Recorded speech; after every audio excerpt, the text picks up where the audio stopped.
Welcome back, everybody, to another episode of Big Apple Hockey. It has been already a great week, and there's still games to be played that's going to be starting tomorrow. I'm sorry, everybody.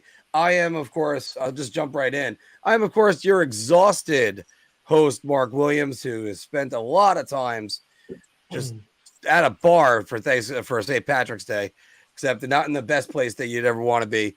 But fortunately, we saw the return of the final buzzer with Mr. John Fulkowski.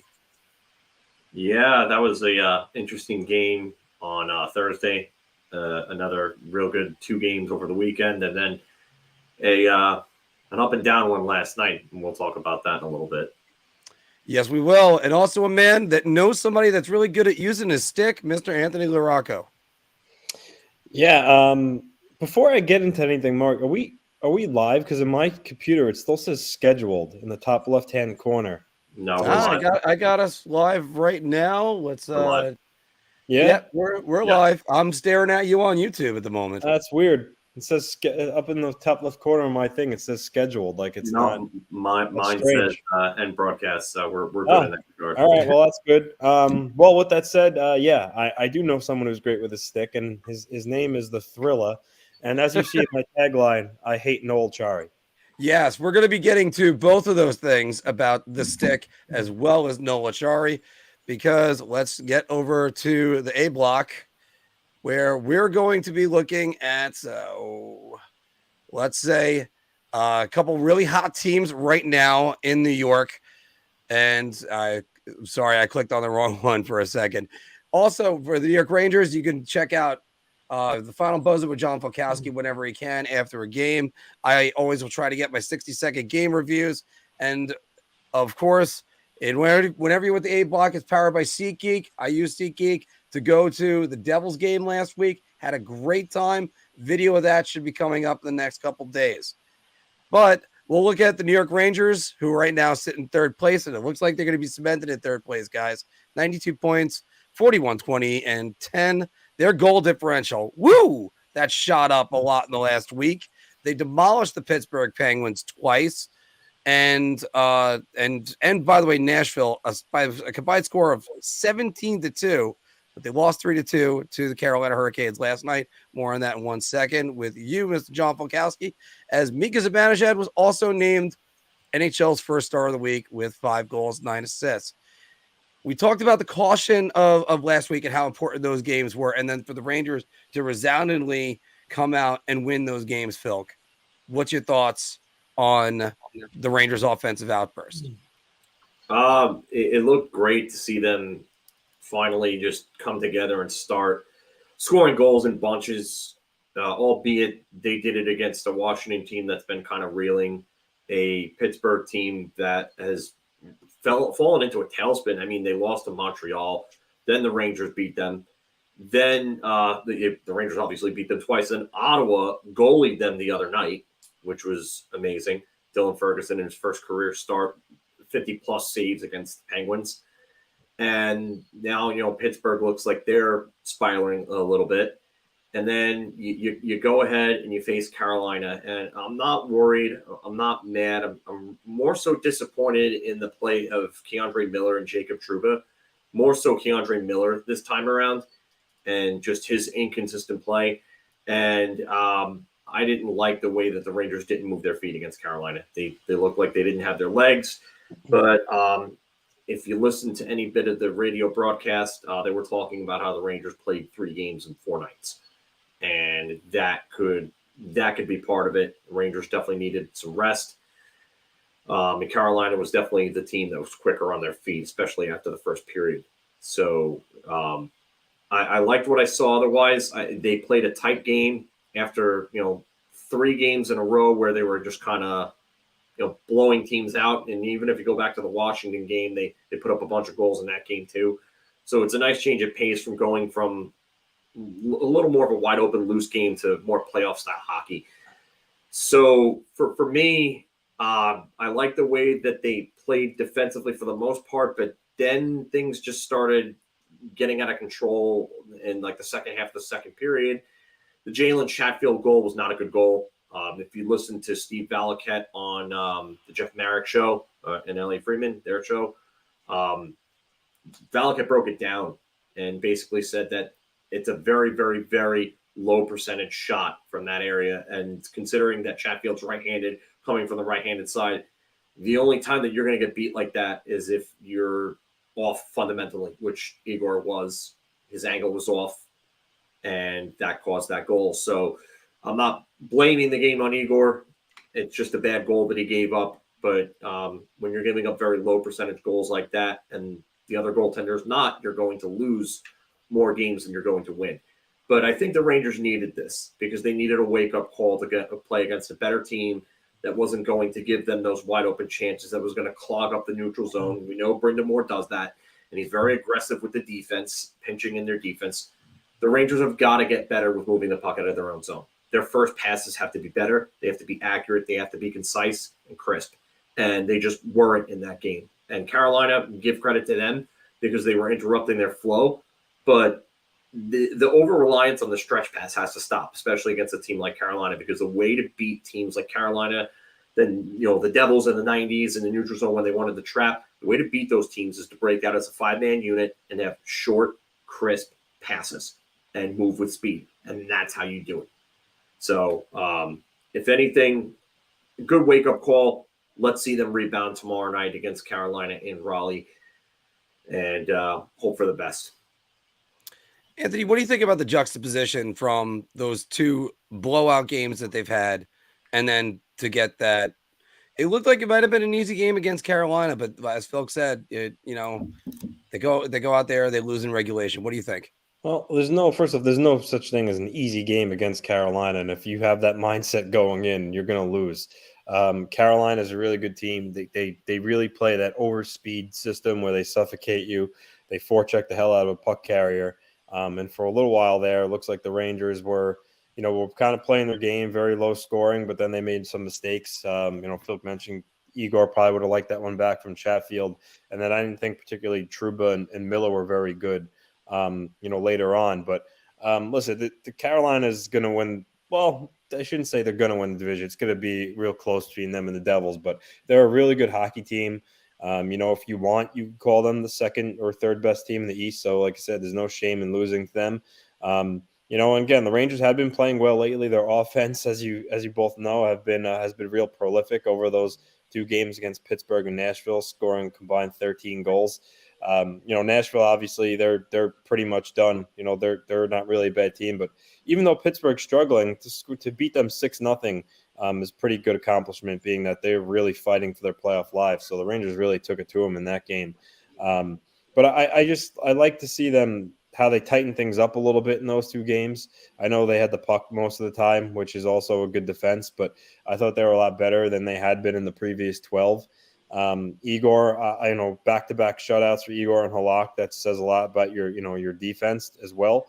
But it looks like Igor is getting a little better here. He's starting to improve. Probably still not where he wants to be, but I do see a little bit of an improvement. Really the only negative I could say is, when you score 13 goals in back-to-back games, if I was a Ranger fan, I would have liked to see Kakko and Lafreniere provide, a good amount of that offense. Out of those 13 goals, only Kakko had 1 point. So just shows your main heavy lifters, Panarin, Kane, Zibanejad, they were the ones doing all the scoring. Kreider, those two games. I would have liked to see them start to get a little more consistency and start scoring, because come playoff time, offense is going to dry up a little bit. You're going to have a lot of focus on the Kanes and the Zibanejads of the world. So that means like Hedl, Lafreniere, and Kakko are going to be really crucial for the Rangers winning and going far. But that's really the only negative I've seen, aside from, like I said, Miller and Trouba really need to a little bit step up their game here. Well, I got to say, absolutely right, Phil. Igor was off his angle on the second goal. That's one of those where you go, the Chatfield goal. That was, you're right. That was the first one. I'm sorry. But you go, he went bar down, but it was stick side, bar down, the far side shot. That means he was just a little bit too far to his left. I would have preferred it if he left a little bit of room for the catching glove, and then it's easy blocker save if that's the case. The other thing that's not being talked about there, though, and I'm sorry to interrupt, but the other thing that be talked about there is Keandre Miller. What is he doing stepping up at the blue line in the middle of the ice on a 3-on-2 situation? Like, why was he doing that? And that's why that goal happened, because then the forward has to get the third man in, and that's why Chatfield was able to go all the way down the right wing side. And sure, it's a low percentage chance, but Miller can't be leaving to step up on a 3-on-2 at the line when you don't have that third man back to help out. That just has to be said. What's great about that breakdown, Phil, is when you talk about that, the casual fan will just say, and even I was saying it right there, oh, Igor was off his angle, he needs to make that save. That's how the domino effect can happen. A defenseman pinches, then the forward has to fill in, and the next thing you know, you get a soft goal in there, and then on the bench you're looking over going, that went in, and it brings a team down. The Rangers then, to their credit, came right back. Kakko scored a beauty right after that. But then Carolina came right back and tied the game again. Of course, Brent Burns. Goal. What happened?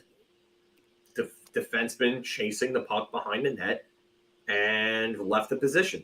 And that's the problem. You can't be chasing the puck.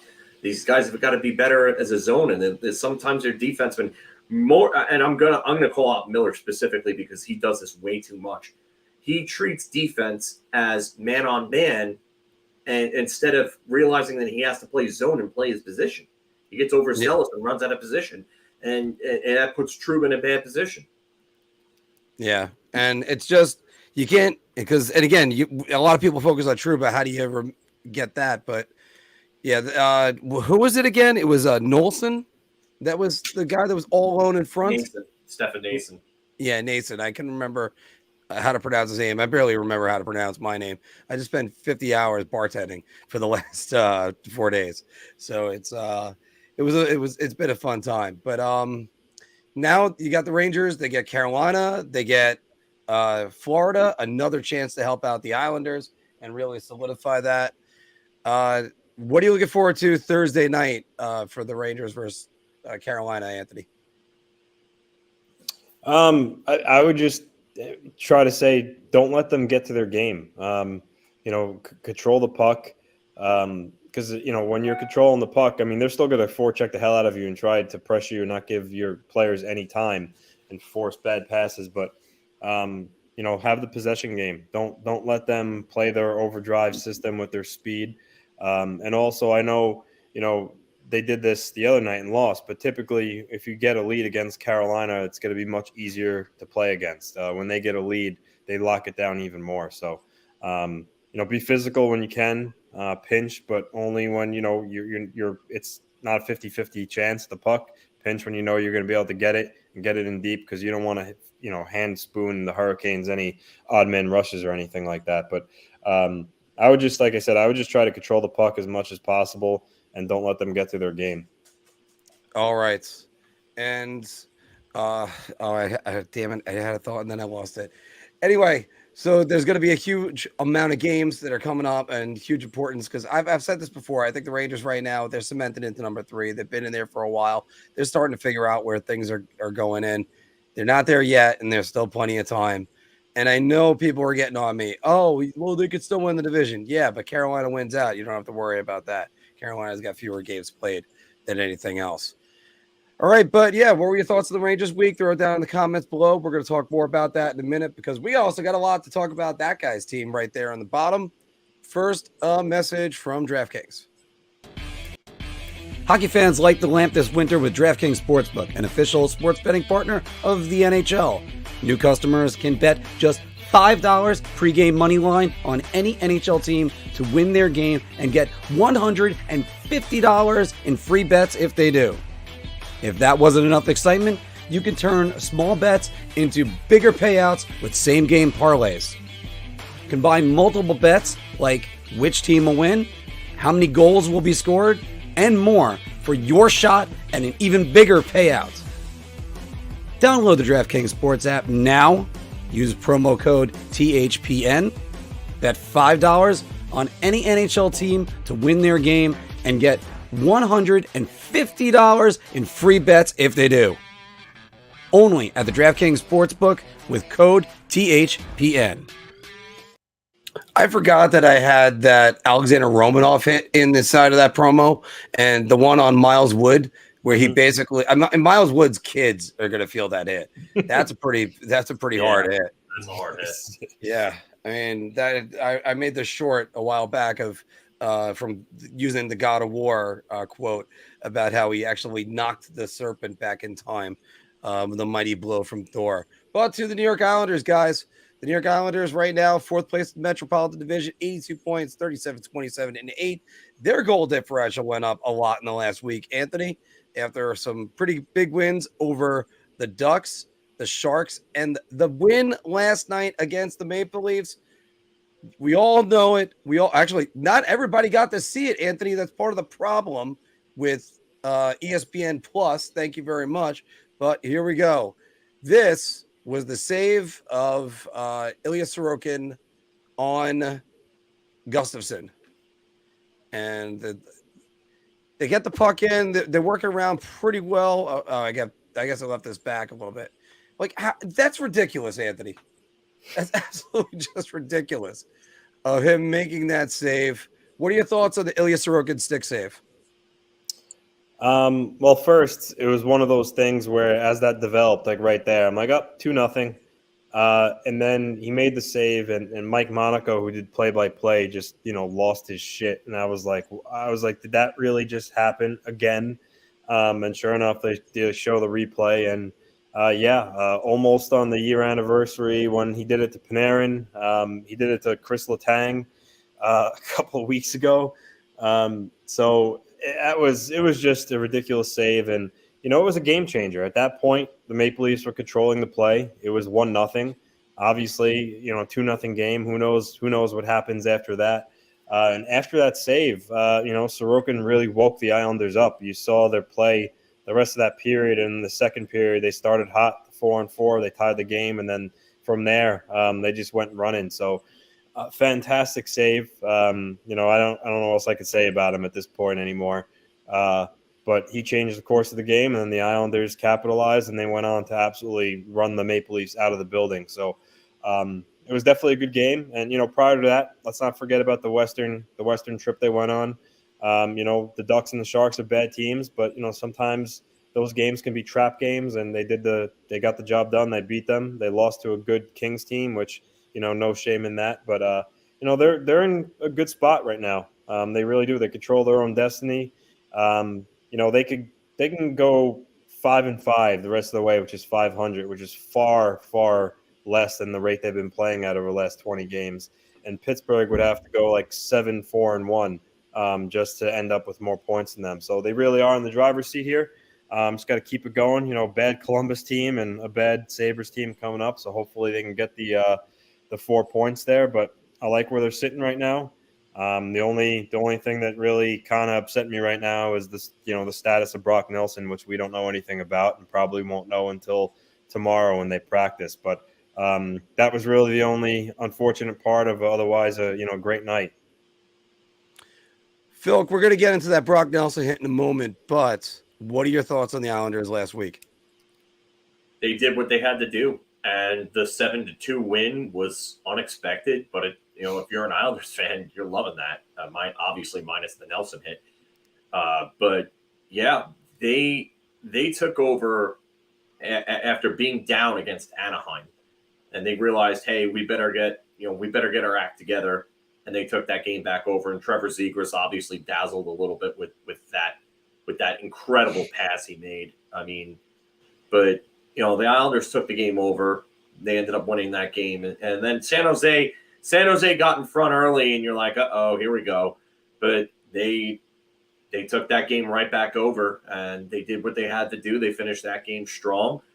And then you come on to Toronto, and Toronto with their big four, and they look like they're taking that game over. They look like they're about to blow the doors off the Islanders, and Sorokin makes that save.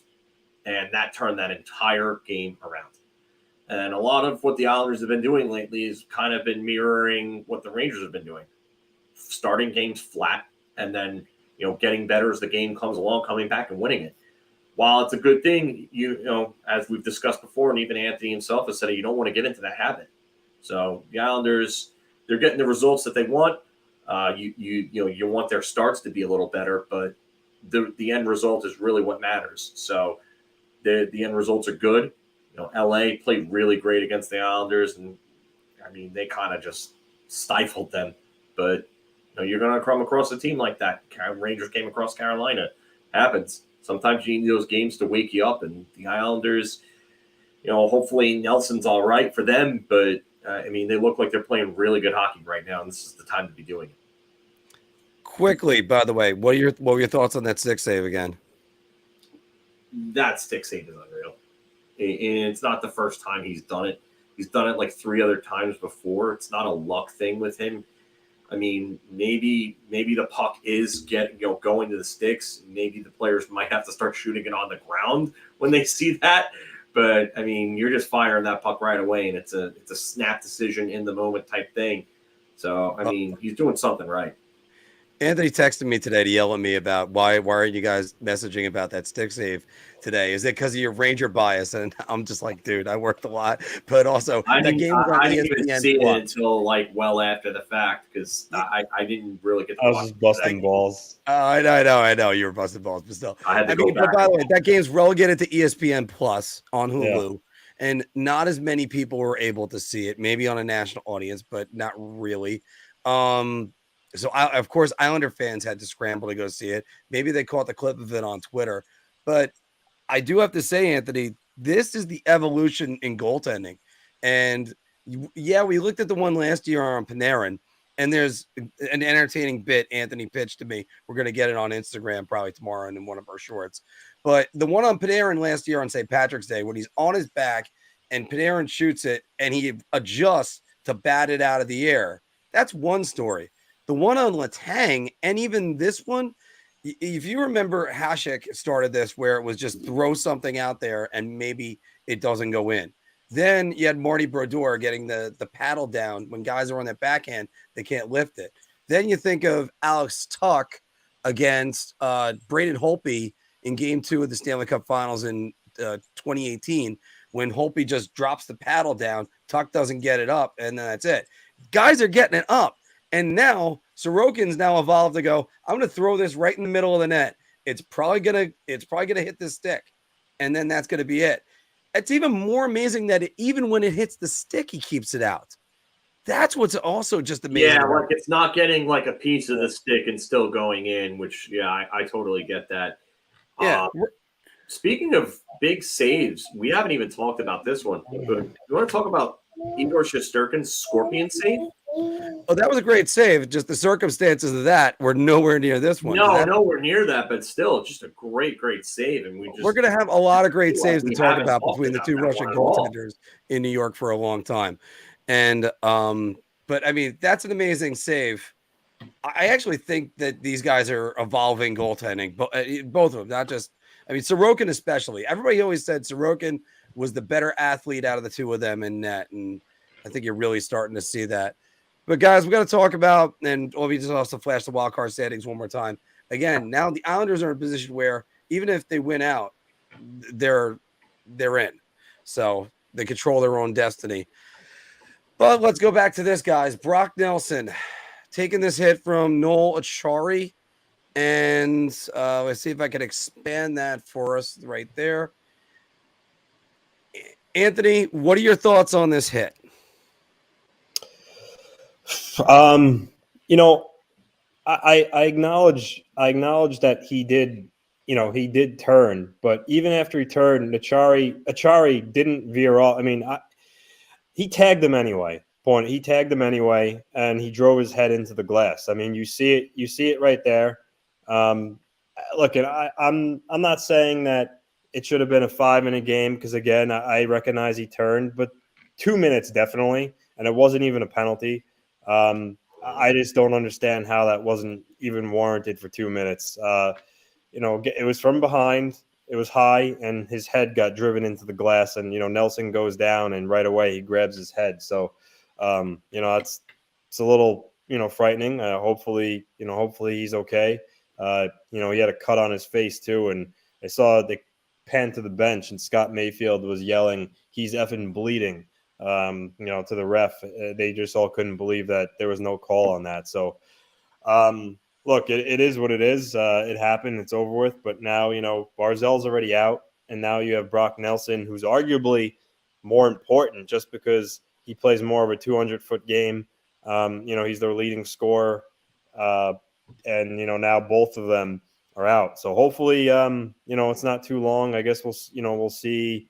We'll see tomorrow. I know every concussion is different in every person. Not all concussions are the same. So, if Islander fans, if you're looking for a silver lining, while he did grab his head right away, he got up on his own. He didn't appear to be wobbly or woozy. He skated off.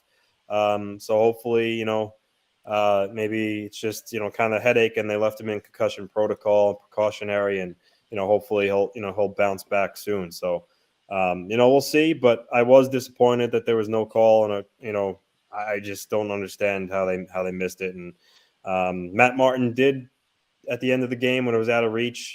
He did fight Achari, but Achari turtled, and Matt Martin could have really pounded him, and he held up. So I guess kudos on Matt Martin for being a pro and not throwing haymakers, but I think a lot of Islander fans wish that Martin just beat him into a pulp when he turtled. But so that's kind of that. See what your guys take on it, but I did not like the hit at all, even though Nelson kind of turned a little bit. Actually, another pop culture quote for you. In that moment, it's Nola Charlie probably just looked at Matt Martin, sort of like Stannis from Game of Thrones, to just say, "Do your duty," and so Martin could pummel him, and then that's it. Phil, your thoughts on the hit? It's such a bang play. You talk about the aspect of it being high, but Nelson really lowers himself there. If Achari had left his feet or had he kind of like jumped into him, or had Nelson had been his posturing was higher up, then I would definitely take umbrage on that. Nelson, and a lot of players do this, and Nelson really put himself in a bad position by turning quickly like that late. I think he would have been better off taking the actual hit just from the side. Achari, because you could see Achari has him lined up for a shoulder-on-shoulder hit. And there's nothing wrong with that. He's not charging either, which you could tell he's not drifting. He's not charging. The other thing I would say in regard to it is that at the point when Nelson turns, I don't think there's enough time for Achari to lay off. Like, you look at that hit in slow motion and you might think that, yeah. But take a look at that hit in real time and then put yourself in his shoes and you try to see if you could lay off of somebody that close, that quickly. And I don't think anyone can. I don't think McDavid could do it. I don't think Barzal could do it. I don't think the best skaters in the league could do it.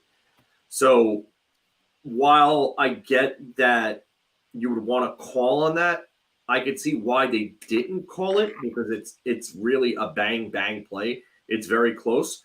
I don't think it's a predatory hit.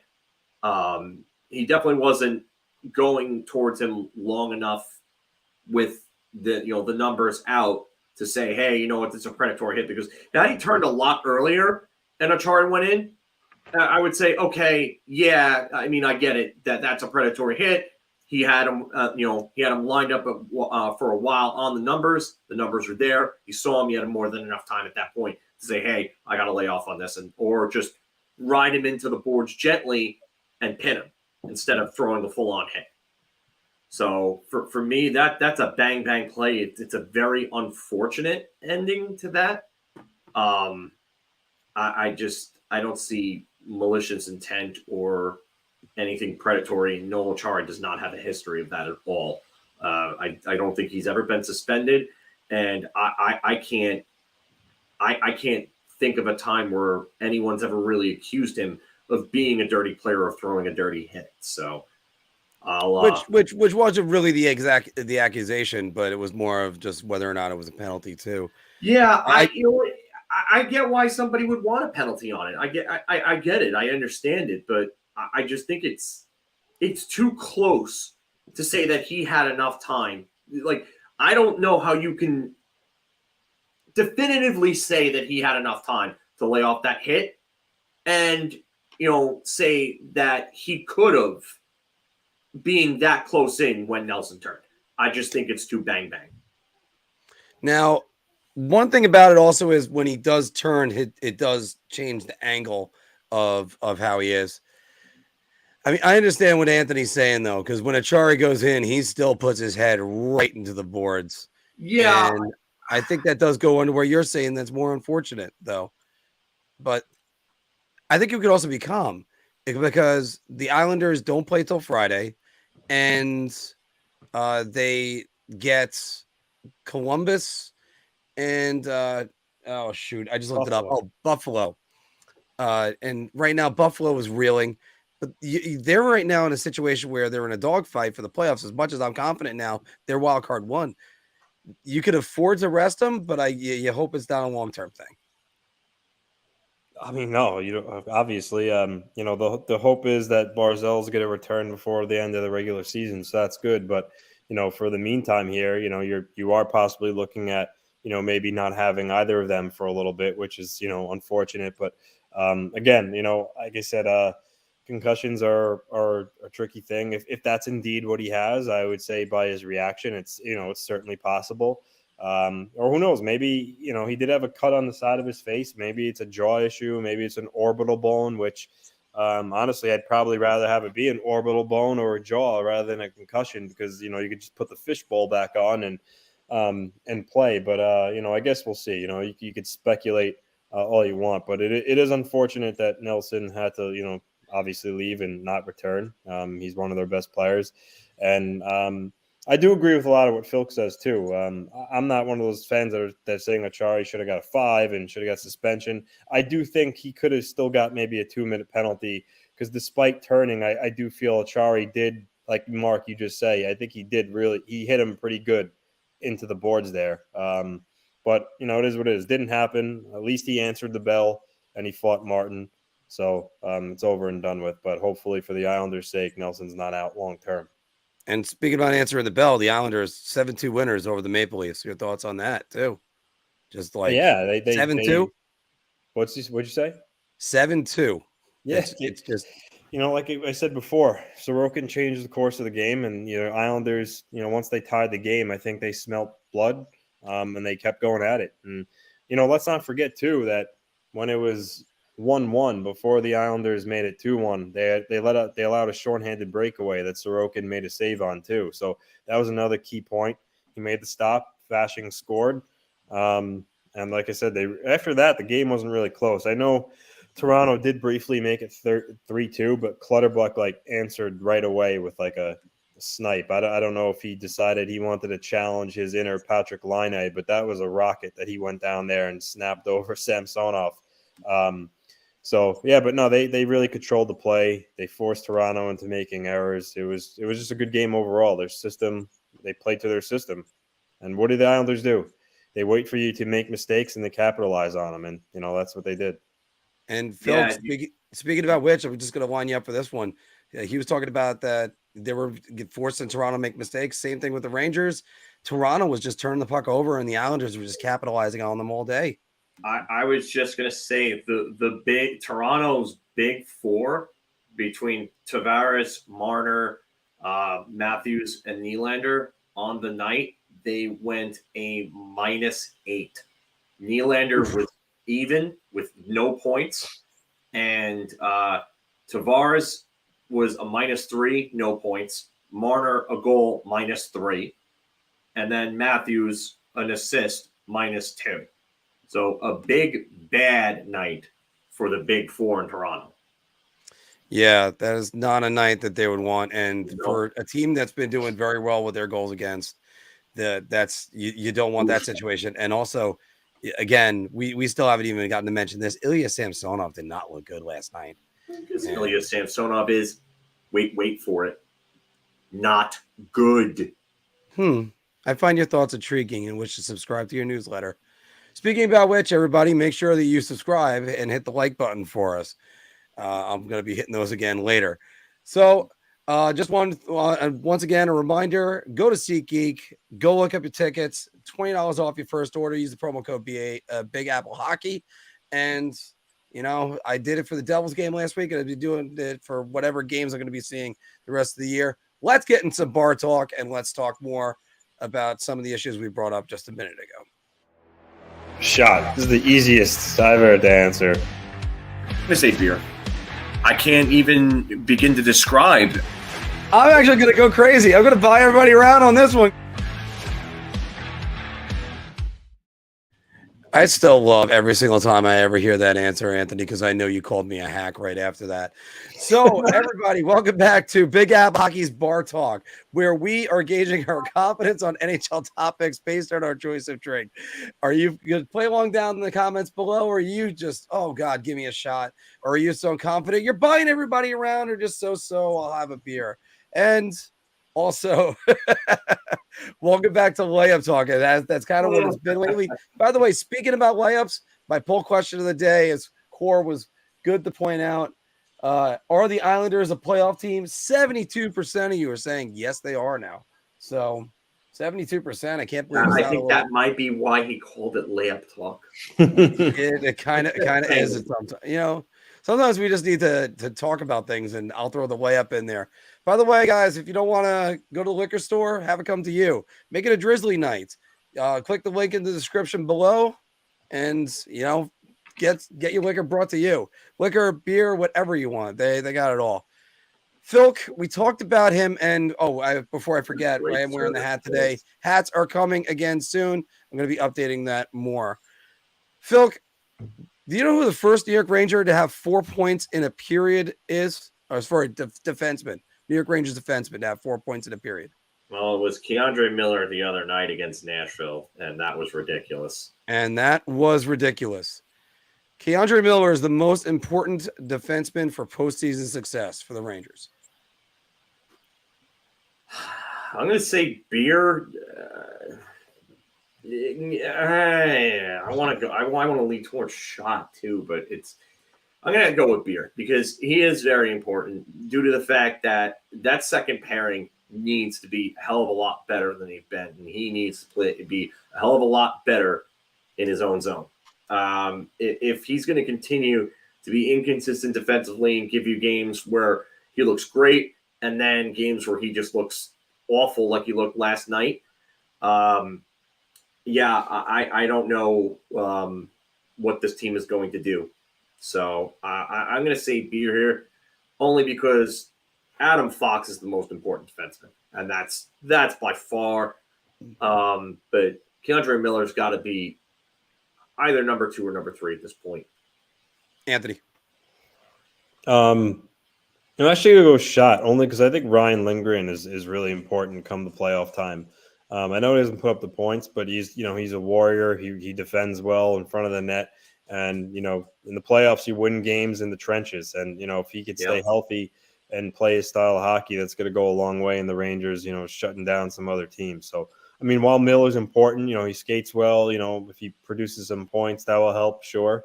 But I think Lindgren's, more important. And obviously, you could even Fox, too. So I'll stick with a shot. I'm still all over the place on this one. And he is establishing a new career high in points. He's got 38. He's almost assuredly going to double his career high, which is 20. He's the guy that ends up being on the matchup defensive pairing. But you got to say Adam Fox. You got to say Ryan Lindgren. You guys hit 2 nails on the head right there. And even if you want to go on the underside of that the Rangers need Brian Schneider to be better, so that way they can really carry the bottom pairing. I am gonna go beer on this. I think he's gonna be critical. Him and Trouba have to do better. I still think it should be Miller and Schneider. I think instead of or were they both left? Or I think it's Miller's the lefty, Schneider's on the right side. Okay, good. I wanted to make sure I wasn't being completely stupid, but I still think it should be Miller, Schneider, and then put Mikkola with Trouba. But That's just me. They're calling you out for calling him. Oh, Brian Schneider, the Mets catcher. Oh, Braden my Steiner. God. Wow. I didn't even hear that. Another Mark-ism. Oh, boy. That's Dave. Oh, boy. And Brian Schneider hasn't been. Oh, Jesus. Oh, let's not talk about Mark-isms. Yeah. Let's find another word on that. Let's move along. At least I still had Kendra Miller as the right person. All right. Zach Parise, 19 goals this year. Unbelievable numbers from him. Anthony, Zach Parise doesn't get enough credit for the Islanders' success. Yeah, it's around for me here. Parise, 38 years old, like you just said, 19 goals. But it's not just the goals. I watch him every night.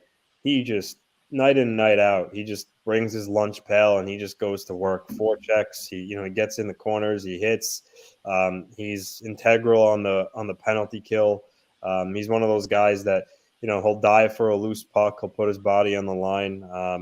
And obviously he's not the same player he was when he was in New Jersey early on in Minnesota. But as you can see, he's still chipping in offensively, and like I said, in all those other areas, he really brings it. And this is a guy that. He's already making a ton of money from his buyout in Minnesota. He doesn't really care about money right now. It's as evident with playing on league minimum deals the last 2 years. Just keep re-signing this guy to 1-year deals until he doesn't want to play anymore. He's a fan favorite. Phil, do you have the layup GIF available? I know you have the easy button, but where's the layup GIF? Because this really I know there's a layup GIF. I haven't been able to find. No, you're gonna have to play a layup video for some of these, because this is, and I was thinking about this, and I was going to say enough credit for Islanders' success, but it's sort of like implying that he's like a big part of it. I would say he's got a role in it, and he definitely, I think he's definitely underappreciated. Like Anthony said, he does a lot of little things that don't show up on the score sheet, like that extra effort, in there on the forecheck or on the back check to break up a play. Sometimes that's not going to show up on a score sheet. And Zach Parise does a lot of those things. He's also a locker room leader. He's been in leadership positions just about everywhere he's played, going back to his days at Shattuck St. Mary's, when I believe he was a captain there. So Zach Parise is a big part of what the Islanders are doing. And yeah, he definitely doesn't get enough credit.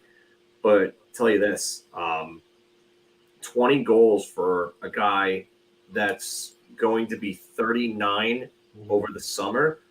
And you thought that the wheels were falling off on him. When the Islanders picked him up, I was like, all right, 4th line or whatever. If he scores 10 goals and 20 points, you call that a win. He gives you some time on the penalty kill in your second unit. But he's become like a legitimate middle 6 player again. Like, if you need to move him up on a line to get a spark going in the middle of the game because your lines aren't working, you want to send a message to the other players, like, he's actually a viable option for that now. And you didn't think that would happen when they first signed him. So yeah, definitely around on this. I'd almost say he's the ideal Lou Lamoriello player. And you think? Yeah, and can we get another layup for that one?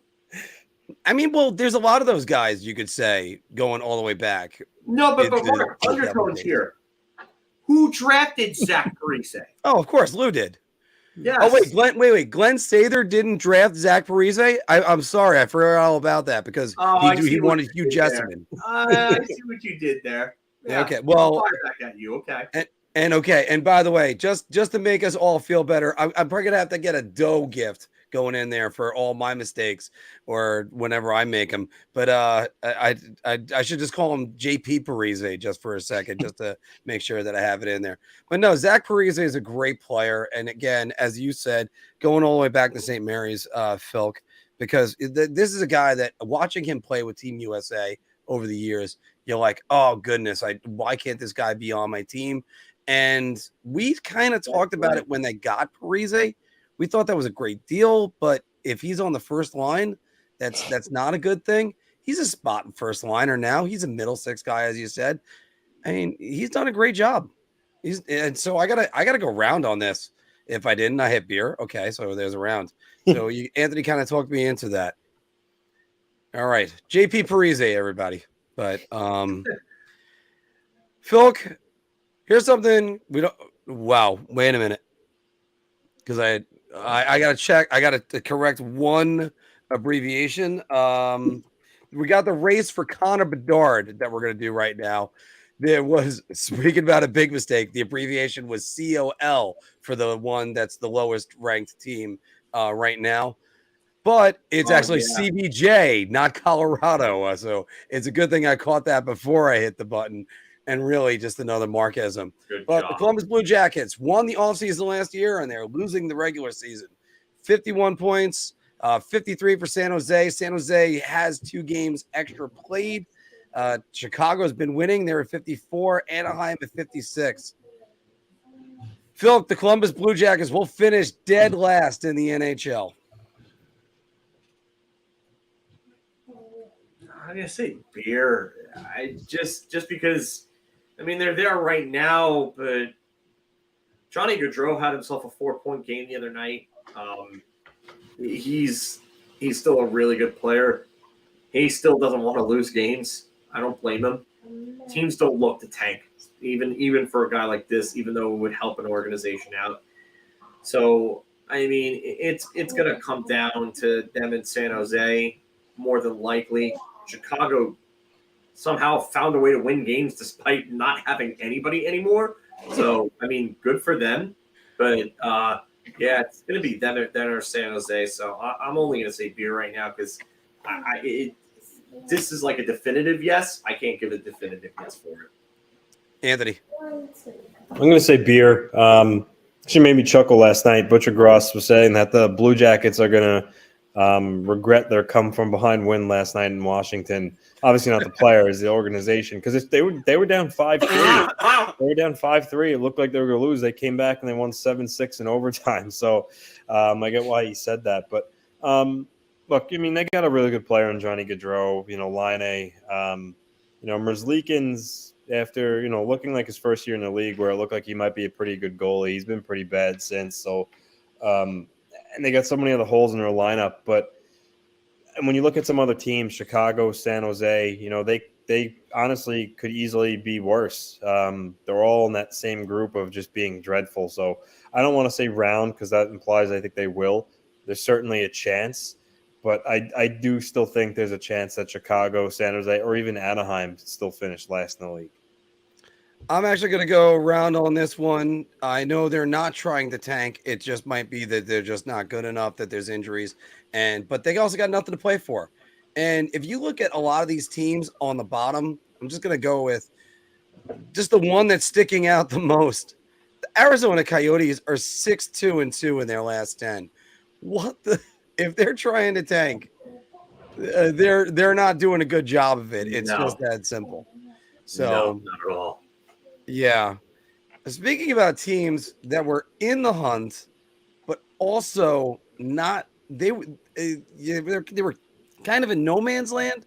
Buffalo Sabres, 2-6-2 in their last 10, and they were in a position to make the playoffs potentially. It was a bit of a long shot. They had to win all their games, but it was a bit of a long shot. Kevin Adams let his team down at the deadline. I'll start this one, guys. And I'm actually going to go beer.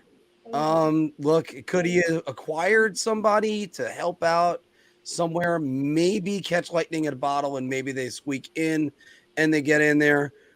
But also, this is still a team that's rebuilding. I've killed Kevin Adams in the past. I'm not killing him on this one. I think it was best to save your assets, keep building. Go get him next year, guys. We're almost there. That's what you could almost say. Now, on the other hand, we were talking about this earlier in the week. Devin Levi. He signed his entry-level contract, so they might actually get a look at him before the end of the year. And he put up unreal numbers at Northeastern. And when I do more breakdowns on BigAppleHockeyPodcast.com, it's just, that's one of those guys I'm looking at and going, if they hit on Devin Levi, I'm not killing Kevin Adams for a long time. So, Ant, what do you think? Kevin Adams let his team down. You know what? I'm gonna kill him though. I'm gonna go round here. I had said before the trade deadline that they likely weren't gonna make the playoffs. So I understand, not doing something major, stay the course. You have a lot of good pieces. You eventually be good. But I remember Phil saying this. Why not at least make a move to show your team that, like throw your bone, like, hey, there is a lot of improvement. I do believe in you, and at least make a move to to do something, like give them faith. And he did nothing. He had a Jordan Greenway. That wasn't enough. I mean, the Sabres were for a while. They were in that line where, if they added maybe a piece or two, maybe they could have, competed and ended their playoff drought. The fact that he did nothing, I think, is abysmal. I'm not saying, again, I wanted him to trade, Krebs and first round pick, go all in like that, but at least add something to your team, reinvigorate them, give them some belief to be excited about come the deadline and, down the stretch of the playoff push and, really make it. And he sat on his hands and did nothing. So I think that was the wrong move. I think he could have at least made a move here. And as you said, since then they've been really dreadful. Phil. Yeah, I was gonna go Shot here, and I'm still torn between Shot and Beer. Anthony reminding everybody of what I said about Kevin Adams making a move, but he did make a move, and he went and added Greenway. And I get it. Greenway wasn't going to push them over the top, but the type of moves that were going to push them over the top and get them into a playoff spot were going to cost assets.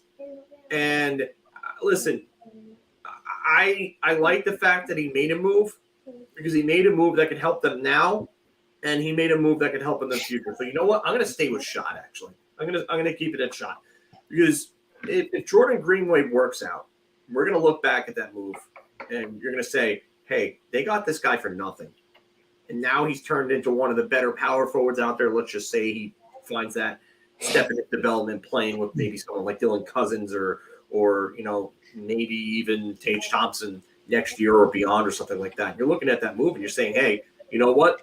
He was patient. He got a good young piece for the future that still had some room to grow, and he didn't give up any assets. And you know what? For me, I'm okay with that. And I think the Buffalo fans, the smart ones, will understand that, hey, you know what? Maybe the prices were a little too high on some of the guys that they would have wanted, like Vladislav Gavrikov would have been probably a little too rich for Buffalo's blood, even though I think he would have been the absolute number one target that they probably would have went after if they had the expendable assets to go give off to get someone like that. So I'm staying Shot here. I started laughing in the middle of this because I started thinking about what asset could they have gotten from a team dirt cheap, and you still could have just gotten maybe something for your team. How about this one, James Van Riemsdyk? Because after all, the winner of the Peter Chiarelli Award of how did we let this guy keep running this team and then, let's get rid of him now, because he didn't trade James Van Riemsdyk, who was clearly the guy that they needed to trade. And Chuck Fletcher, that's a guy that really let down his team. I got to go with Chuck Fletcher. Yeah, Chuck Fletcher really, really let down his team, and that's why he got shit canned. Yeah. Yep. Yeah. Yeah, we're going to be talking more about that Fanatics stuff in a little bit. But see, you know what? That brings a lot of joy to us hearing a laugh like that. Guys, the Central Division, it is really tight. Dallas, 90 points. Minnesota, 90 points. Colorado, 88 points. They take on the Pittsburgh Penguins tonight, by the way, Anthony. And Colorado, 2 games in hand on both teams. Colorado, it will win the Central Division. I'll start with you, Ant. Round. For a while they were sitting in a wild card spot and people sleeping on the Avalanche, but they've really picked up their game here. as we get closer to come playoffs. And what a surprise that is, right? I mean, look what the Lightning did for a couple of years. You know you're going to be there in the end, so you're a little bit on cruise control. I think for a while, combined with the injuries, that's what the Avs were doing. But they're 2 points behind Dallas. I don't know. I just think the Avs are rolling right now. I think they know what it takes to get the job done. I mean, I've questioned Georgiev for a while, but he's providing them with good enough goaltending that they're still winning games.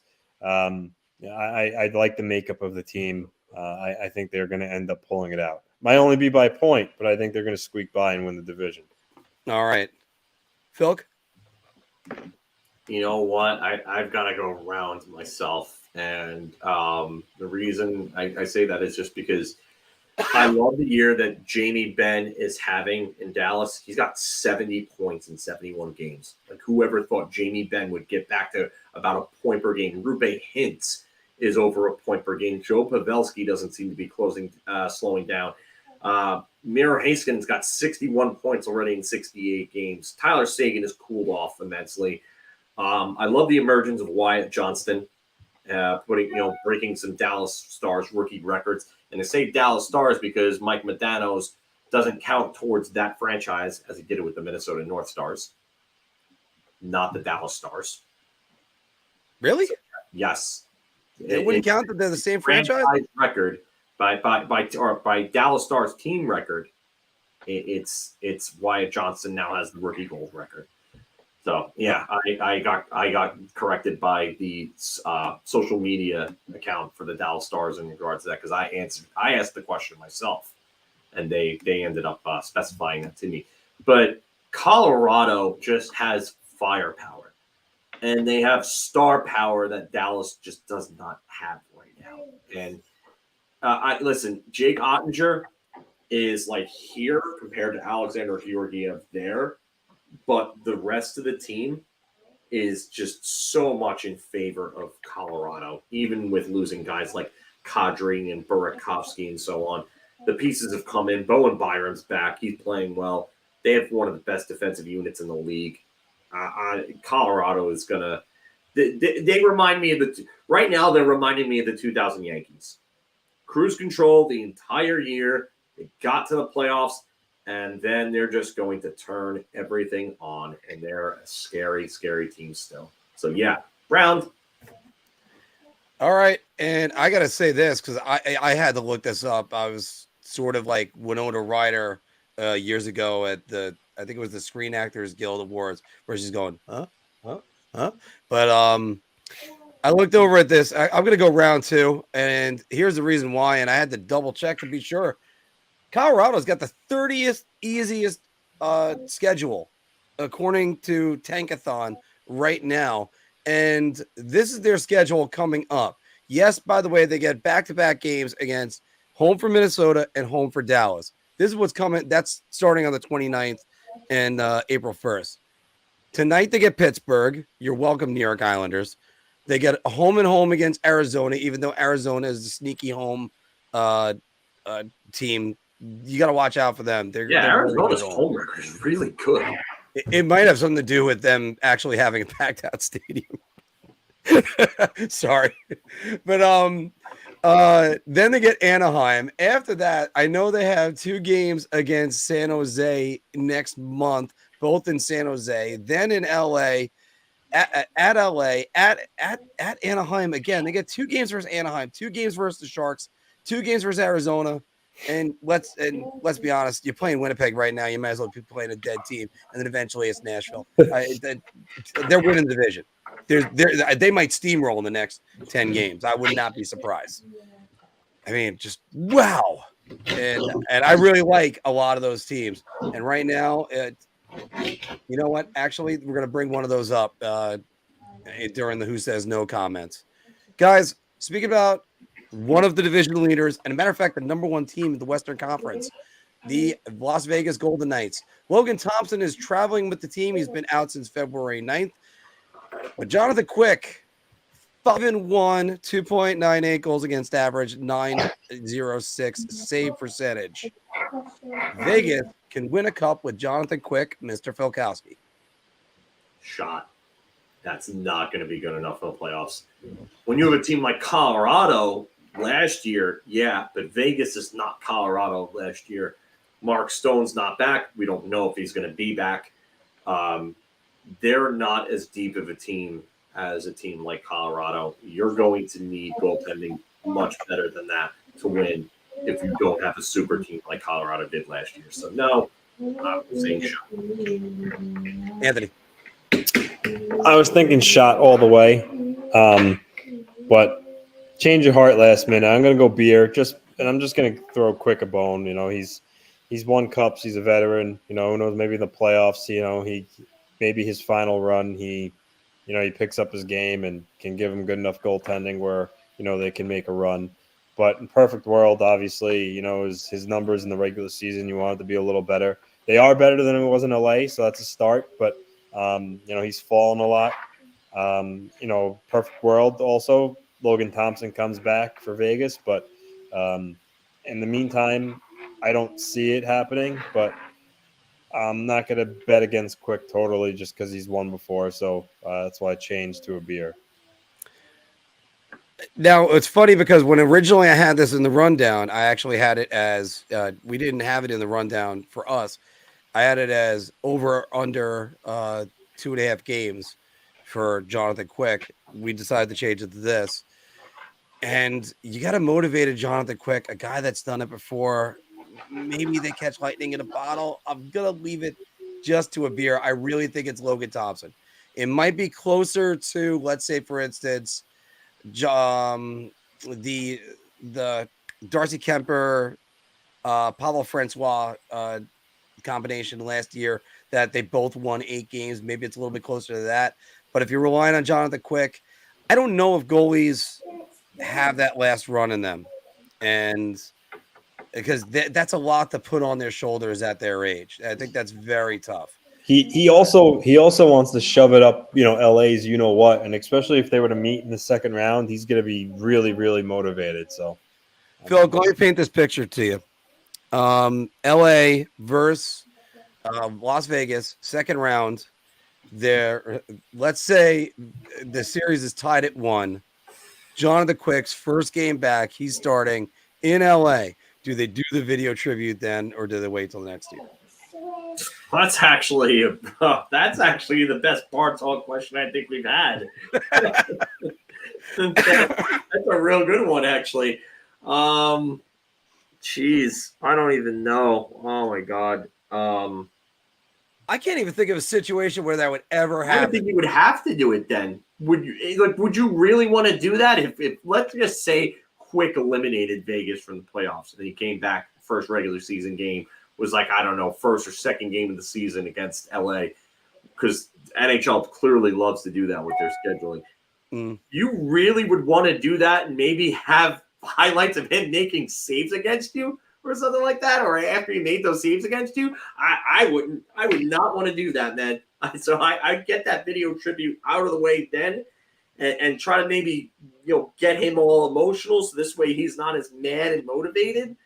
And maybe you could get him off his game a little bit. I never thought about the video tribute as a tactic right there. Okay, so you're buying everybody around on that one. Yeah, I would definitely do it before the playoff, or during the playoff game at that point. Because Anthony, do you do the video tribute then? I'm not doing a video tribute after that playoff series. Yeah, I mean, it would be his first time back there. I mean, I think they would play it. I mean, regular playoffs, regular season, it's a player that you've had for a long time. First game back, I don't think they would not do it. So, guys, I got to go shot on this, and the reason why is because you got a playoff series. You can't be focusing on honoring the other team. It's not as much. I mean, we read into it as that, but it's for the Kings, it would just be about recognizing a guy who's been there for a long time and won cups. I don't think they'll think anything of it. Yeah, but a lot of the times with these video tributes, it actually motivates the player, and then they end up beating the other team. The team they used to play on. I don't know. I don't really think it matters too much. I think that's a little Stretch Armstrongish there, bud. I know it's a little bit Stretch Armstrongish because I think about Messier. You know, the video tributes that mattered. So not like when Stephen Weiss got his video tribute going back to Florida. So it's just those little things. I think about it like that. I don't think you can honor the other team at this moment. It's not possible. All right.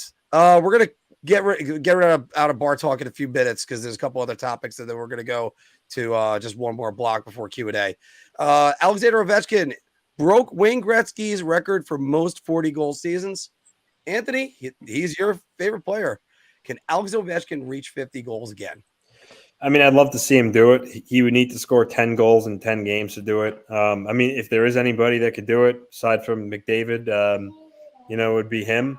So I'll go shot. I mean, I want to see him do it, but I don't think he will. But on the flip side, he has 3 goals in his last 2 games. Who's to say, his next game he has 2 goals and then he scores a goal here. Talking 43, 44 goals with maybe 4-5 games left. Maybe it's possible, but my gut says shot. But I really would love to see him do it. Phil? So the question is it this season? I realized what Anthony meant afterwards. Because you just changed it. Yep, I had to fix it. Okay. I'm gonna have to say shot now. I don't think it's happening.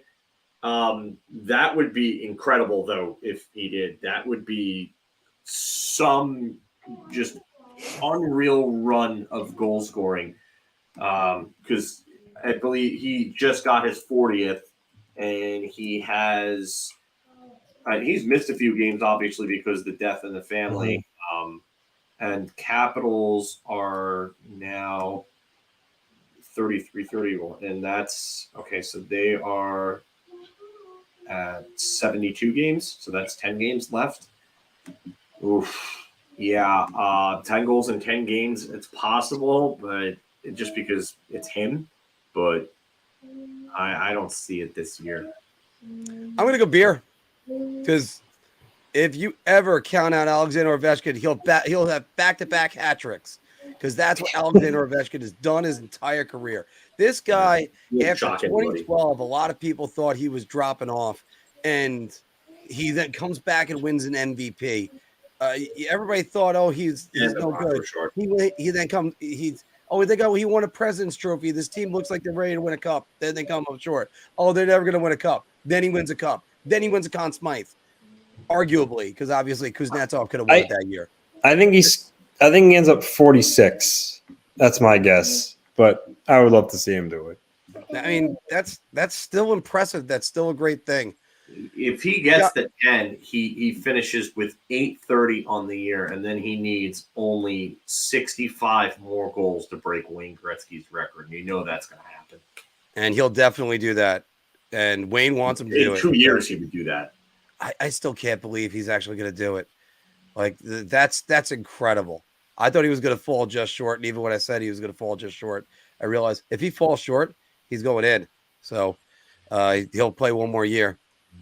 Phil, with all the races that are going on, the division races are more entertaining than the wild card races right now. Wow. That's actually a good one. I'm going to – you know what? I'm going to say round. And the reason why is because I look at these. Jersey and Carolina is an entertaining race. The Rangers, if they would have won last night, they would have been at 94, and Carolina would still be at 98. Then that would be a real tight race. Atlantic, we're not even going to worry about that. That's a 20-point lead with 10 games to go. That's not happening. Boston will probably clinch the President's Trophy pretty soon. Then you've got the Central, which we just talked about before, which is a very, very tight race. 3 teams separated by, 2 points. Colorado, 2 games in hand. And then the Pacific, 3 teams separated by 6 points, all have the same amount of games in hand. And then in the Pacific, Seattle's 3 points back of Edmonton in the first wild card spot. And then you have Winnipeg with 83 points. So, I mean, these are all pretty interesting races. And the wild card, it's okay. The Islanders, Florida, and Pittsburgh, that's cool. I mean, the exciting thing there is to see if Pittsburgh misses the playoffs for the first time in 17 years, I think. And then the other wild card, I mean, Winnipeg's got a 4-point lead on Calgary, and those two teams seem like they're doing everything that they can to lose games, not win. So that's not really entertaining either. So I'm going to say around here. All right. Anthony, the divisional series, the divisional races are more entertaining than the wild card races. Yeah, it's around. In the West, only Calgary's, somewhat alive. In the East, you have 3-team race, but even then it's starting to look like, like the Islanders are going to get a spot, and it's then to, Florida and Pittsburgh. So, I think it'd be different if, like, in the West, there was like 4 teams that could still realistically make it. In the East, it's a bunch. And so no, it's the division races for sure. I got to go down to beer, and I wanted to make it. I put this question up on the weekend for us because it seemed like it wasn't going to be all that interesting. And 2 teams have made it any wild card race a little bit interesting.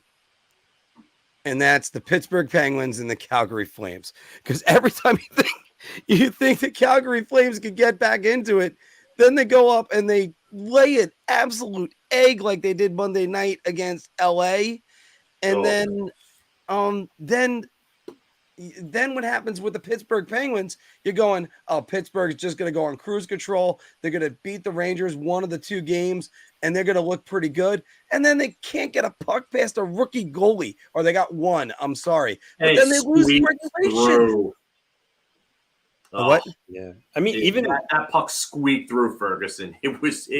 He made the save, and it still squeaked through. I mean, even the Panthers, I mean, in a game they really needed to win, they lose to the Flyers. Yeah, how did they lose 5-2? They got their doors blown off. Yeah, terrible. And I mean, I get they gave Bobrovsky the night off and Alex Lyon started, but still, I mean, that'll do it. You can't beat the Flyers with your backup goalie, and this goes back to why I don't think the Panthers are much of a threat if they do make the playoffs. I mean, Bobrovsky's hasn't really played that well. I mean, the guy let up 4 goals on 5 shots in that game, barn burner game. They won where they beat Montreal. Like, come on, like they're not. I don't know.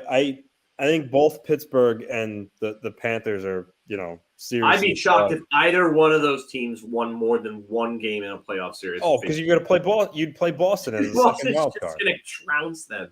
No, it would be ugly. It would be really ugly. Right. It would look like Stone Cold beating a Booker T in that supermarket.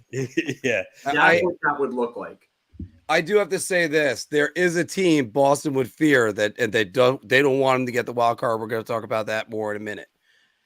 Guys, so last night, did any of you watch the World Baseball Classic? No, but I saw all the tweets. Ohtani versus Trout in that last. So I know all about it. I didn't watch it, but I heard about it. Yeah, that it came down last night. Japan wins the World Baseball Classic 3-2 over USA.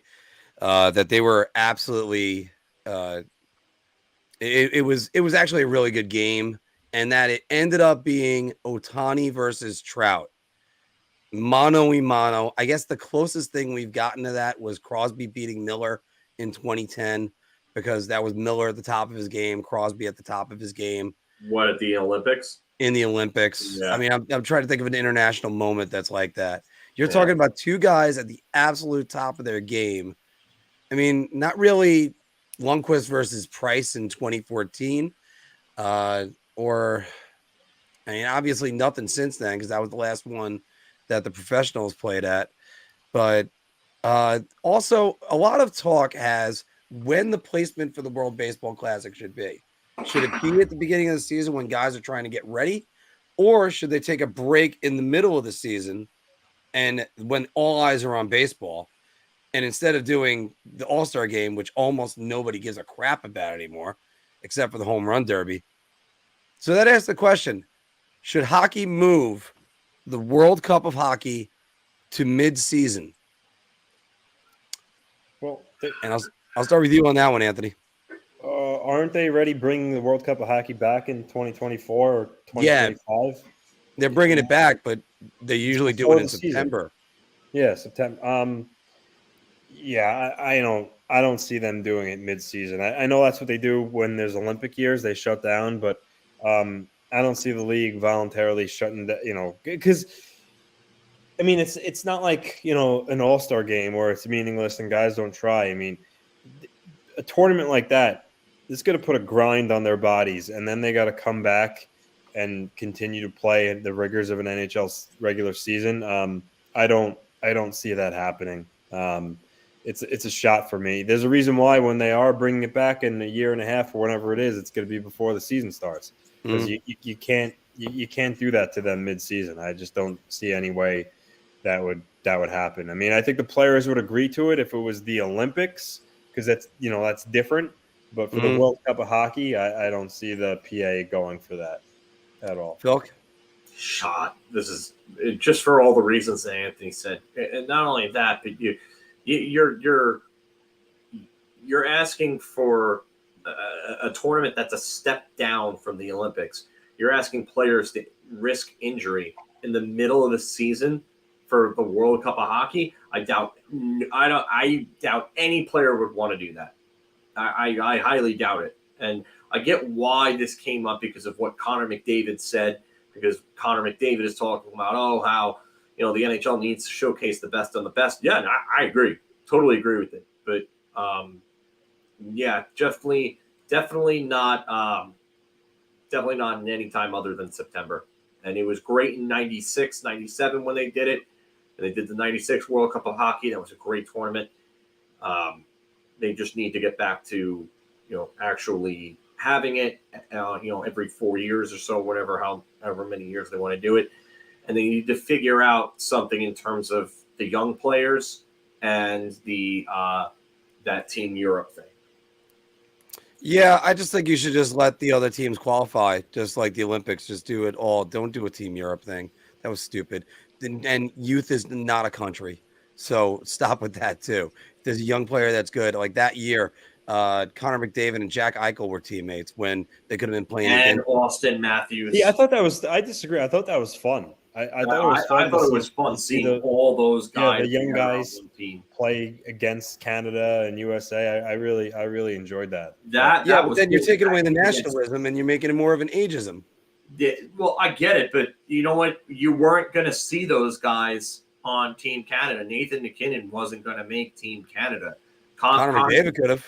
Connor McDavid could have, yeah, but I mean, you had McKinnon, Matthews, Eichel.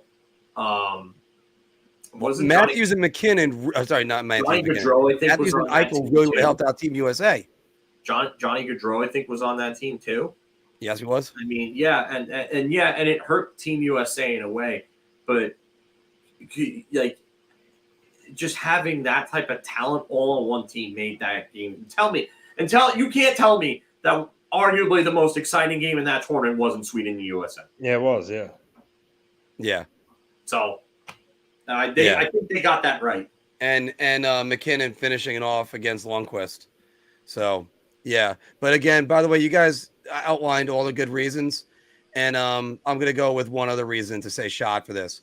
And one reason why I brought this up was because NHL Network was talking about this. No, this is one of those things you get it into the late August, maybe early September, and you end up showcasing hockey as a sport as 12 months around. I know hockey is totally fine being 11 months or even 10 months. Everybody goes to their cottages, it's fine. But this helps to make hockey a year-round thing, even though a lot of guys are already committed to a lot of this stuff. Everybody, thanks for joining us at Big Apple Hockey's Bar Talk, where we're gauging our confidence on NHL topics based on our choice of drink. It's brought to you by Drizly. Why go to the liquor store? Have Drizly bring it all to you. Click the link in the description below. Now, I'm proposing this. Let's see how well this goes, because there's a segment that Anthony pitched a while ago, and I thought, hey, why don't we tweak it? Let's do something a little bit different with this. And guys, we're gonna do a quick "Who Says No." It's a no for me, dog. No. No. No. No. All right, because we're gonna get Anthony back right now, because we're doing a little bit of a Big Apple Hockey "Who Says No," but it's not what you think. Usually, it's for mock trades. We're we're going to talk about playoff matchups tonight. And if you ever need hockey equipment, guys, go to Pure Hockey. Click the link in the description below. I always find it's like Randall walking through the video store, RSD Video and Clerks, where he just walks through and he's in heaven every time I'm ever there. Great selection. But this week, we're going to talk about potential first-round matchups that teams may not exactly want. And Phil, let me start you with this one. Who's doesn't want this matchup to happen, the Rangers or the Devils? I don't think the Devils want that matchup to happen. And I know that other fans might come back and say, oh, well, the Rangers don't want that because of the Devils' speed. Now, listen, everybody has their own adjustment periods, but if you're going to tell me that you're happy with what you've seen from Timo Meier in New Jersey, I think you're a liar. I'm going to call you a bold-faced liar right to your face. I don't like their goaltending. I don't think their goaltending is proven. I don't think it's all that great. They have a good young team. They're inexperienced, and they're going to face a lot of star power. Remember, the last time the Rangers and the Devils faced, there was no Kane, there was no Tarasenko. So I think, the Devils have a decent defensive unit. It's not great, but the Rangers' depth is really going to test that unit and that goaltending. So I would say the Devils do not want that matchup. Anthony, who doesn't want this matchup? Anthony, you're muted. Yeah, I was. I actually think the Rangers match up better against the Hurricanes than they do the Devils. They've beaten the Hurricanes before in the playoffs. And I know the regular season is different than the playoffs, and I know rosters have changed on both sides. The Devils have given the Rangers fits in the regular season. I just something about it. Sometimes certain teams have certain teams' numbers. This year, the Devils have played the Rangers really well. They play a really fast game. If I were a Ranger fan, I'd rather have them play the Hurricanes in the first round. So for me, I think the Rangers would say no on this. I've said this over and over and over again. I always called it the Yaroslav Halak rule, whether or not it's unfair or not. That's the wrong name to give it. But I always say when a goalie is getting his new max of games, he's got to be prepared to endure those games. And the later the season goes on, the more he can break down. Vitek Vanacek in the last month, 4-1-1 in February, 4-2-1 in March, sub 900 save percentage every month since then. In February, 892, 2.75 goals against. In March, 888, 3.12 goals against. The Devils do not want the New York Rangers in any way, because if that happens, I like the Devils are playing right now. Like I said, I saw them last week against Tampa Bay, but that's something that they got to make sure they get right. I know they're playing Akira Schmid a lot more right now, but it's not a good thing. How about this for a matchup? Wild card 2, the New York Islanders versus the Boston Bruins. Who says no? Anthony. I mean, the Bruins shouldn't be afraid of everyone. They're the best team in the league. Chances are whoever they play in the first round, they win. But if Boston were able to choose their opponent, they would not choose the New York Islanders. They would choose the Pittsburgh Penguins or the Florida Panthers. And that's right now who they would play. I mean, perfect world, I don't see the Islanders dropping the wild card 2, but stranger things have happened. But I don't think the Bruins would welcome playing them just because the style they play is more suited for the playoffs. And unlike Pittsburgh with Tristan Jarry and Bobrovsky in Florida, they don't have a goaltender that could possibly, steal the series from them. Where, the Islanders, Ilya Sorokin, Shesterkin, Vasilevsky, maybe Attinger. Those are probably the only guys that could steal a series from the Boston Bruins right now. And the Bruins know that. So this is tricky. I mean, the Bruins. Well, the Bruins aren't going to fear anybody, but I think you answered it exactly the way I want you to answer it. Yeah. Okay. Out of the teams. So I think, yeah. least we're on the same page there. Well, me? Yeah, sorry. Oh, I didn't even hear you say anything. Okay. I think the Islanders don't want this matchup.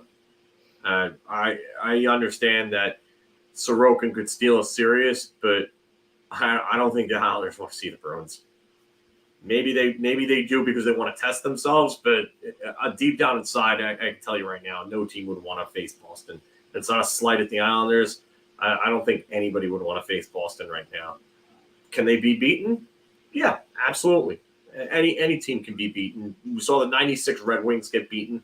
We saw the 2019 Tampa Bay Lightning get beaten.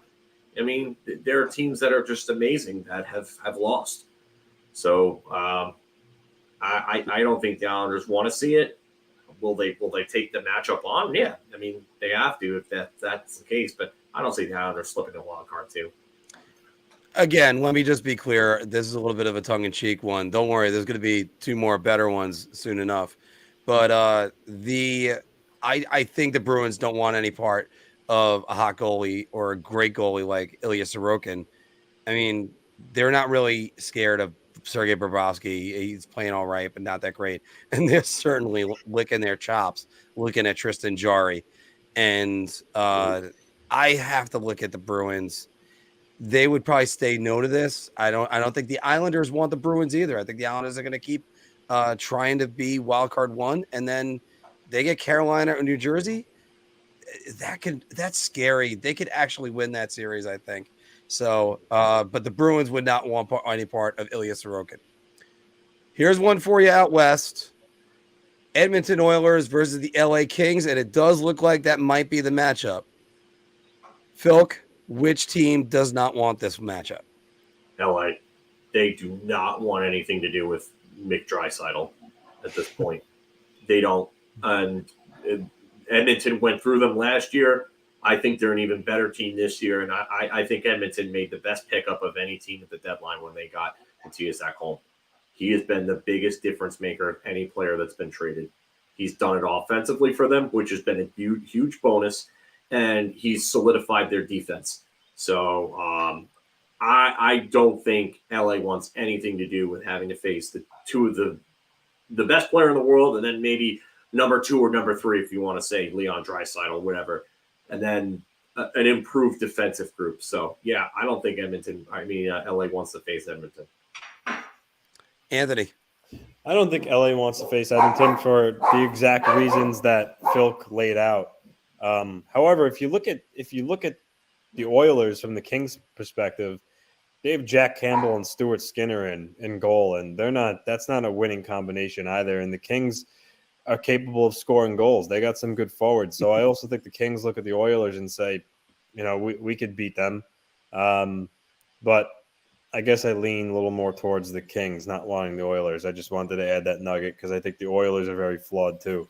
Who does LA have in net, though? No, you're right. To answer that question. It's bad. Phoenix Copley and Jonas Korpisalo. You don't think Connor McDavid is foaming at the mouth having to face those two goaltenders? I want to know what planet you're on then. No, I can't. You're absolutely right. I'm just saying the Oilers aren't good in goal either. So the Kings probably look at the Oilers as a team that they could score a lot of goals on. I'd take Campbell over. I'd take Campbell over the two goaltenders combined, and I'm not even a big Campbell fan.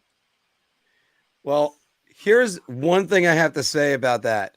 In the old NHL on the Sega Genesis, and they would bring up everybody with the check marks next to them, offense, centers, right wing, left wing. If it would get down to goaltenders, there would be no check marks next to any of these teams. They're going to bring Z-level goaltending in this series. And I got to agree with both of you guys that both these the goaltending matchups are going to be terrible. I think LA, they're going to look at it and say they're going to roll Anze Kopitar and Philip Deneau up against the big boys of Edmonton and see if they could shut them down. And this is a team that should have won that series last year. I don't think that's, I think I'd still say LA would want Seattle to jump ahead obviously, but I mean, it's so LA would be the team that doesn't want the matchup, but again, goaltending is going to be atrocious, absolutely atrocious. I think that's going to be put out at the OK Corral. Oof, I mean, there might be 100 goals in that series. Gavrikov is a nice upgrade, and you know what? If Edmonton didn't add Ekholm, I would feel a lot more differently about this in Edmonton's perspective, because Gavrikov is a good add, although he's been good, not great. But I mean, Edmonton's upgraded in goal. LA's upgraded at forward with Fiala. And defense with Gavrikov, defense with Gavrikov, but Edmonton's also, they've got Kane back. I mean, they have Ekholm. I mean, they have pieces. So Edmonton's done themselves a nice little job. Now, is this going to be one of those playoff series, sort of like St. Louis versus Minnesota last year, where you're expecting to see all 4 goaltenders? I don't know if you're necessarily expecting to see all 4, but it definitely could happen. All right. Because I don't think either of these any of these goaltenders are great. And I mean, I trust Edmonton's too, just because they're a little more seasoned, I would say. Maybe Korpisalo's got some playoff seasoning, but I don't even trust Korpisalo all that much. Anthony, in this playoff series, do you think you could see all 4 goaltenders? Yeah, absolutely. All right. Last one for us, guys, and then we're going to go to Q&A and just notes. And that's the Dallas Stars versus the Minnesota Wild. Assuming Colorado rolls to win the division, which team does not want any part of the other one? Anthony. It's actually...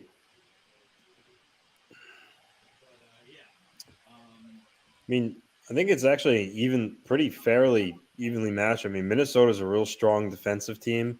They play hard. Gustafson's actually been a surprising goal. And then Dallas too. I mean, they play strong defensively. Ottinger too. So 2 good goalies. I think both teams would probably feel the same way, that they have a really good chance of winning the series, especially if Kaprizov comes back. I have a hard time picking which one wouldn't want any part of the other here, to be honest with you. Yeah, I'm having trouble with this one too. Phil, what do you think? I think Minnesota wants no part of Dallas. I just don't think that Minnesota has the depth to compete with Dallas' scoring. I think the defensive units are comparable. I think there's a big advantage in net in Dallas too, in Ottinger over anything that Minnesota could put in net. So I don't think Minnesota wants anything to do with Dallas if that's the case. All right. And you know what? Yeah, I'm going to say it's Minnesota. I don't know who Minnesota then matches up with. Minnesota, they've been playing so well. They just recently had that 14-game point streak snapped. I forgot if it got larger than that. Sorry, it's been a long week. But I mean, I don't know who Minnesota faces that's a favorable matchup. And there's still a chance they can win the division, possibly get Seattle. They might get right now. So if they won if they got the division, they got to go for it as well. They got to get over the Avalanche. So this was an interesting experiment that we had for Big Apple Hockey, who said no, because I would love to do some more stuff like this. And I even think we could do this for free with free agents too. So yeah, probably good. I like it. Yeah, you guys caught on to exactly what I still want. Mike Smith, let's just say the Oilers, they might as well use a shooter tutor in net. Yeah, might as well put me in net, and I haven't played ice hockey goal since. Yeah, you might as well just Goldberg Marc and just tie him to the posts at that point. All right, guys, do we have any notes besides? By the way, that Fanatics and NYR for life says thinks the Islanders would give Boston a run for the money, which I also think the Islanders' style does not work well for Boston. Like they'd give Boston some fits. Yeah. Not saying Boston would really be afraid or anything, but I do think that would be a problem. I mean, I think it would be a hard-fought series. I just don't think that the Islanders would want to face Boston. I think they would rather face another team, and I think Boston isn't really scared of the Islanders. I mean, the one area where I would say that the Islanders have the advantage is absolutely in net. Otherwise, I think Boston has the advantage up and down the lineup. And it's amazing because Linus Ullmark is going to win the Vezina with epic numbers, and all of us in this panel are tied in Still playoff consider games him the worst of the two goalies. Yeah, like it's one of those things. To quote American Pie, you don't score until you score. Well, you don't win a playoff game until you win a playoff game, and you certainly don't win 16. Actually, I heard recently Spencer Knight might be rejoining the team. So. I hadn't heard anything actually, so I'm not really sure. All right, so I might just have bad information. The only thing I remember at the time when it was announced, I saw on Twitter, I thought someone said that it's actually not related to like drug or alcohol use while he entered the program. So I don't know. Maybe it was just mental health. Who knows? But wish him well. Panthers could use him. The Panthers could use him back because the problem is they're not going to be able to rely on Alex Lyon, and I don't know how many more games. They probably also don't want to tire Bobrovsky out. That's probably why they lost to Philly, though. Is you got Alex Lyon in there. Alex Lyon is garbage. Yeah. Sorry. Yeah. What are you guys' thoughts about Fanatics becoming the new jersey supplier? I mean, terrible. Yeah, I don't like it. I think their replica jerseys are really poor quality. But now, maybe being that they're going to be the provider of the authentics on ice, I'm sure that hopefully at least they'll improve the quality of the replicas. But yeah, I mean, Fanatics is huge company now, and I was hoping that maybe, I don't know, CCM or Nike or someone stepped up, but it is what it is. I guess we have Adidas for one more year, which is next year, and then they make the switch. So at least they got a year to improve the product. Phil, you're shaking your head. What are you thinking? When you see pictures of Connor Bedard Canada jerseys spelled as Beadard, like Badard, yeah, like it's spelled completely wrong. I saw a Jared Spurgeon jersey that was Spurgino instead of Spurgeon. So Jared Spurgeon apparently became Italian, which was awesome. The discoloration on jerseys.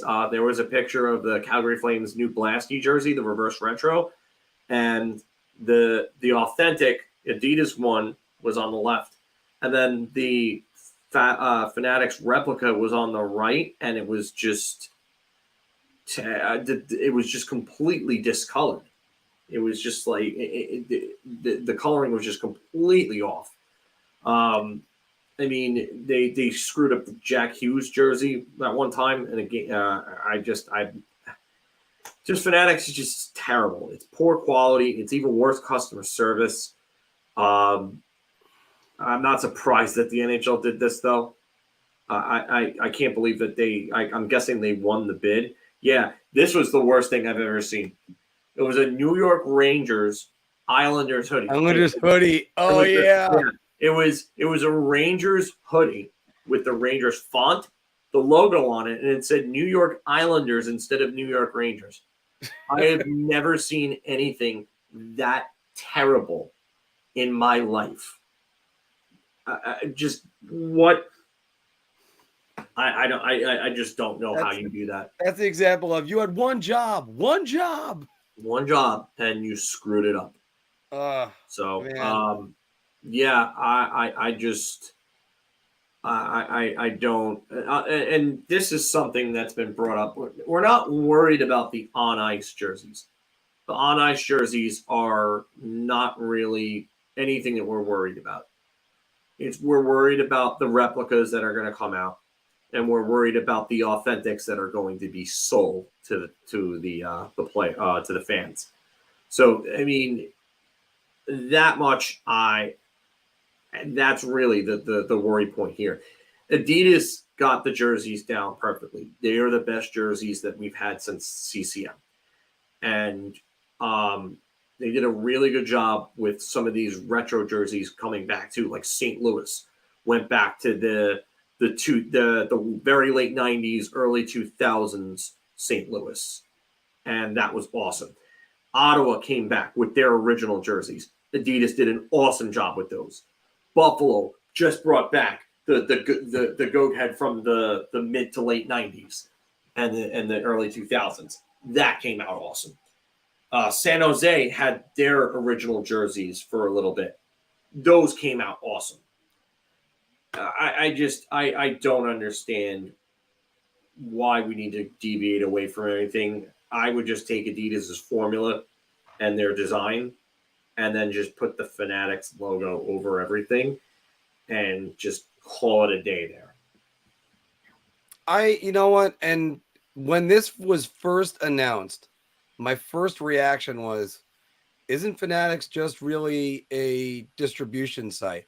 But then, of course, looking into it and finding out all the complaints you got, I mean, there's been mistakes with jerseys before. Wayne Gretzky had his name misspelled on a jersey, but it's more consistent with Fanatics and stuff like that. It's more consistent and it's more egregious with Fanatics. It's more egregious than anything I've ever seen under Fanatics. So, and one other thing to go with that, Philk, that I can't help but think about, it's sort of like when it comes to the NHL, I applaud them for sometimes thinking outside the box, or sometimes giving other companies a shot, like when Nike first got in, or Bauer first got when Nike bought Bauer and stuff.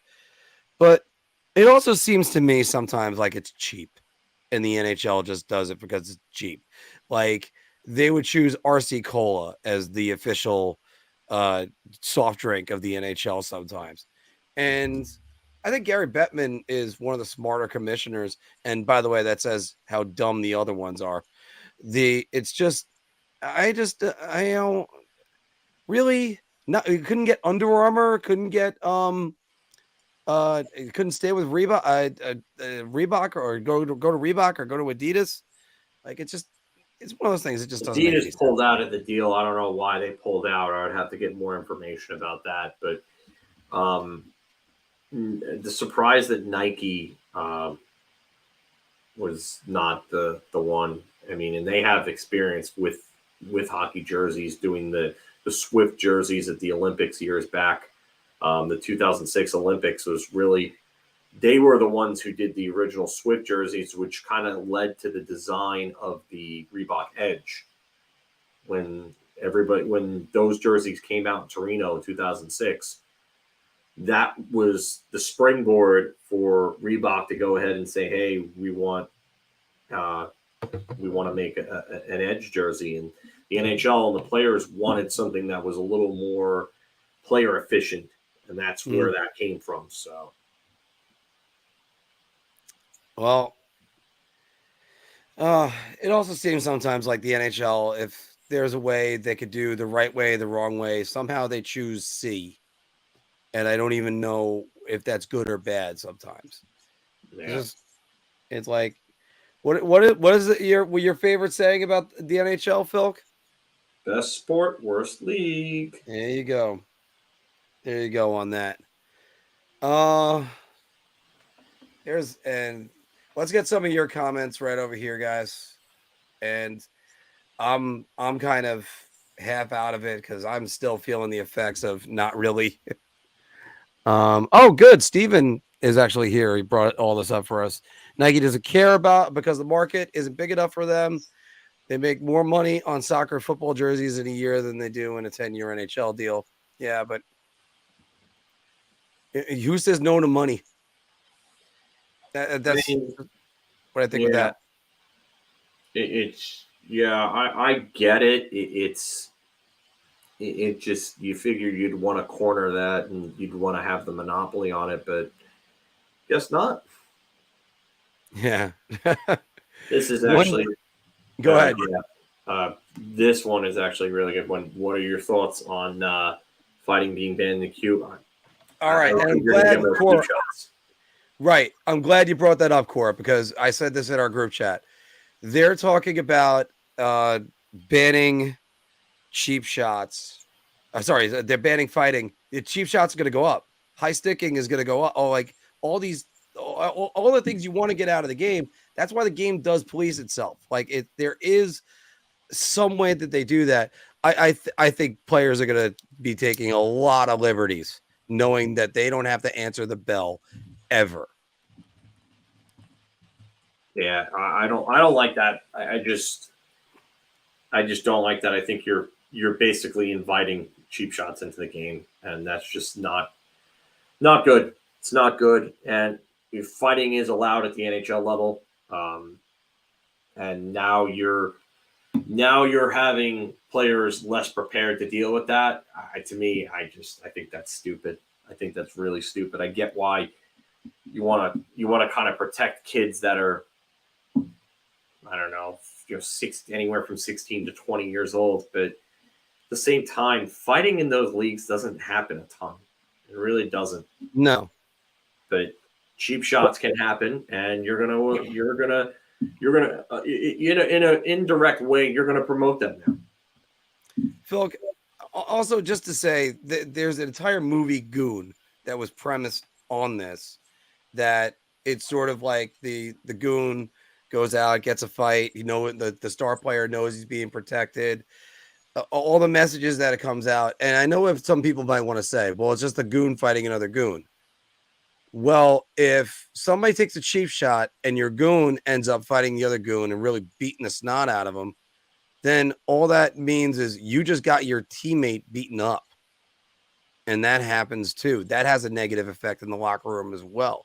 That's why a locker room, you always have to have trust with each other and stuff like that. It's just, no.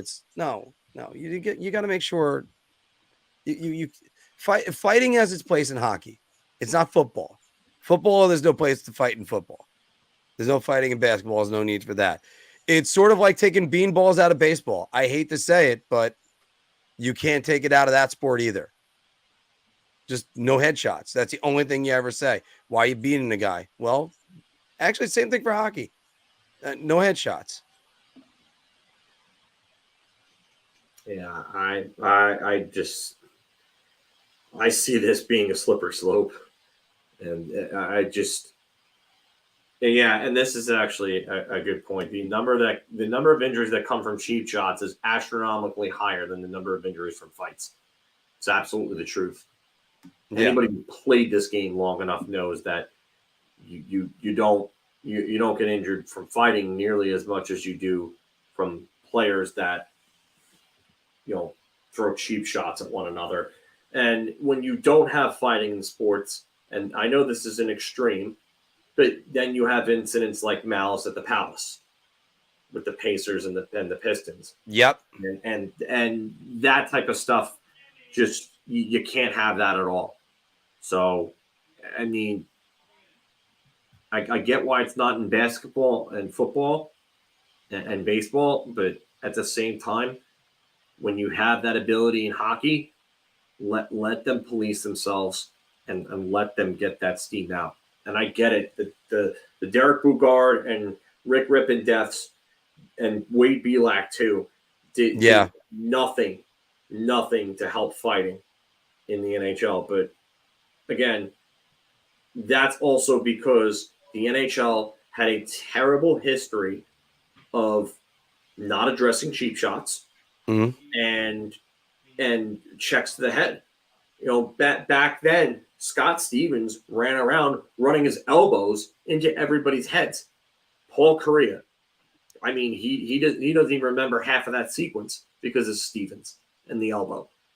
And then you have Shane Willis, who was a young and upcoming scorer for Carolina. Scott Stevens ended his career. Ron Francis, Eric Lindros has a whole bunch of CTE because of Scott Stevens. And there are several other guys that Stevens targeted in, the head. And you know what? Now it's just, I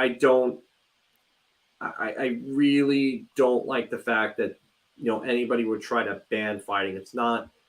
Banning fighting is not going to do anything to help this league out. it's going to make things worse. And as Steven's saying right here, then again, and it's the NHL addressing issues the wrong way. George Peros, who Phil and I have good information, is one of the nicer guys you could possibly run into in the NHL or involved with the NHL. But also, this is a guy that should be taking it much more seriously. Because, like, and again, it's you got to get things out of the NHL. Like we were joking around about it last week, Phil. Like spitting at a guy. Look, I think spitting is disgusting. That Kendra Miller deserved it, whether or not it was accidental or not. But you got guys getting slashing guys in the head, like of getting Kuznetsov and getting a game or two. Yeah, the game or two for that, and then you have Tony DeAngelo spearing somebody in the groin and getting 2 games for that. Like, are you kidding me? In a scrum. In a scrum. It was he goes out of the scrum, comes back in. He had time to think about it. Yeah. Like that's premeditated. You know, he had enough time to do it. It wasn't just like he lost his cool in the middle of a scrum. And even if he just lost his cool in the middle of a scrum, you still did it. So banning fighting in the NHL would be one of the worst things you could do because the cheap shots would increase tenfold. Yeah. Cora was saying how we haven't mentioned that fighting separates hockey from the other major sports. Yeah, but I mean the other that comes close is beanballs. But that's just again, it's you need to have the sport to get the people to go, nah, you don't do that. And it's bad enough you got guys that are taking liberties right now because they know the CBA. I'm assuming it's a CBA. And Steven, actually, while I got you in the chat, is Paros and NHL player discipline limited by the CBA? Because there are incidents I see, I'm like, throw the book at this guy. But there you go. And as he's saying right here, in the SHL, the Swedish league, it's a 4-week suspension for a hit to the head. Well, the problem is, the biggest problem is with all of this that hasn't been mentioned yet is that the NHL does nothing to actually crack down on cheap shots. And it's CBA limited. And part of that is due to the Players Association. So the Players Association is not going to let someone be suspended for 10 games for a first-time offense to somebody that goes straight across with an elbow WWE style to somebody and takes them out for 6 months. Like that's and to me that's just completely ridiculous. Like I get it, you're supposed to protect the players, but you're not protecting the player that's getting hit.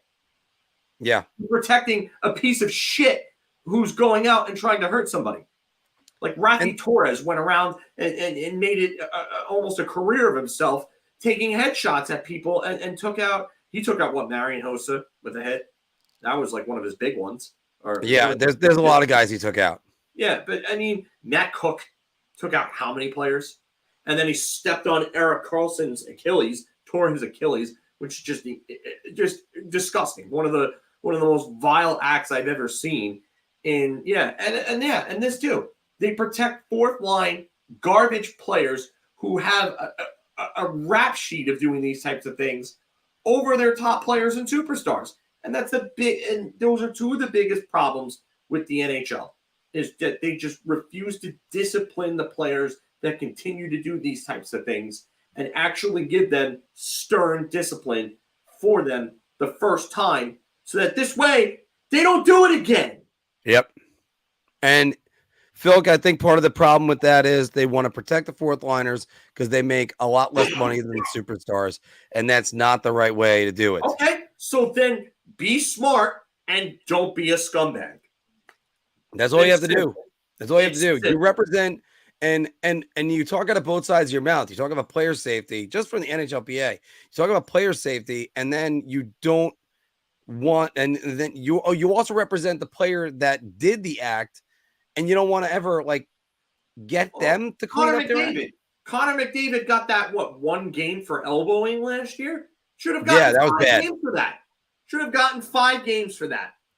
There's no reason why he should have gotten 1 game for a blatant elbow to the head. Like, there's no reason. Right, but and this is where Joe's right about this. The Flyers of the 70s, just look at the nickname, Broad Street Bullies, led by Bobby Clark. Trust me, if it hasn't been as bad as the NHL in the 70s, yeah, absolutely, that's true. But we've evolved the game since then. That's the thing. Yeah, The and game is now now players faster. have to wear helmets. They have to wear visors. And I'll tell you what, if players didn't wear helmets, you might see some differences. I think more in football than anything else, where guys don't lead with their helmets anymore. And like, just this is stuff they need to get out of the game, but you need to do it by addressing the other issues. Fighting is not the answer. Fighting has been naturally going out of the game.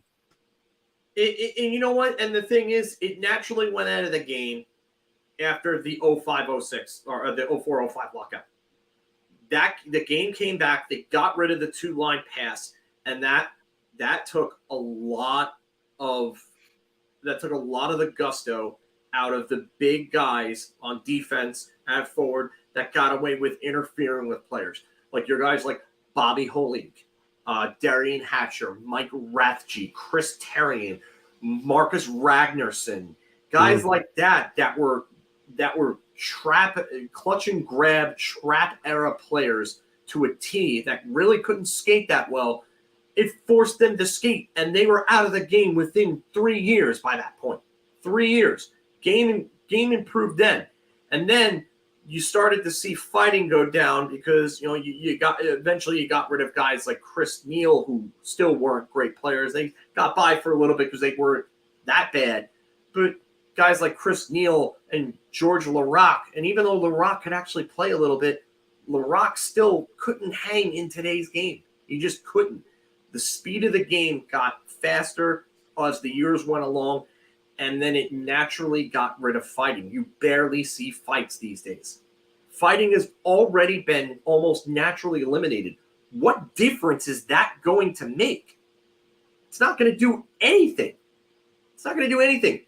Take a look at how many fights there are per game on a nightly basis across the league, and then eliminate fighting, and tell me how much of a statistical difference it's actually going to make. Because it's going to look something like this, minuscule, and then it's not going to solve any problems in the process.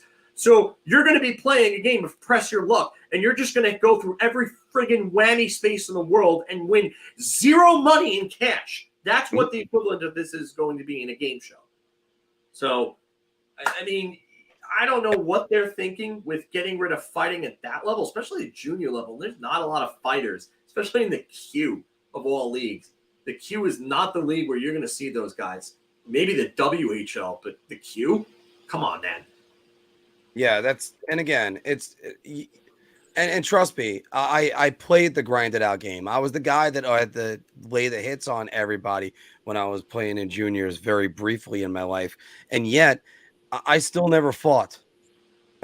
And it's just something. When did Darius Kasparaitis fight?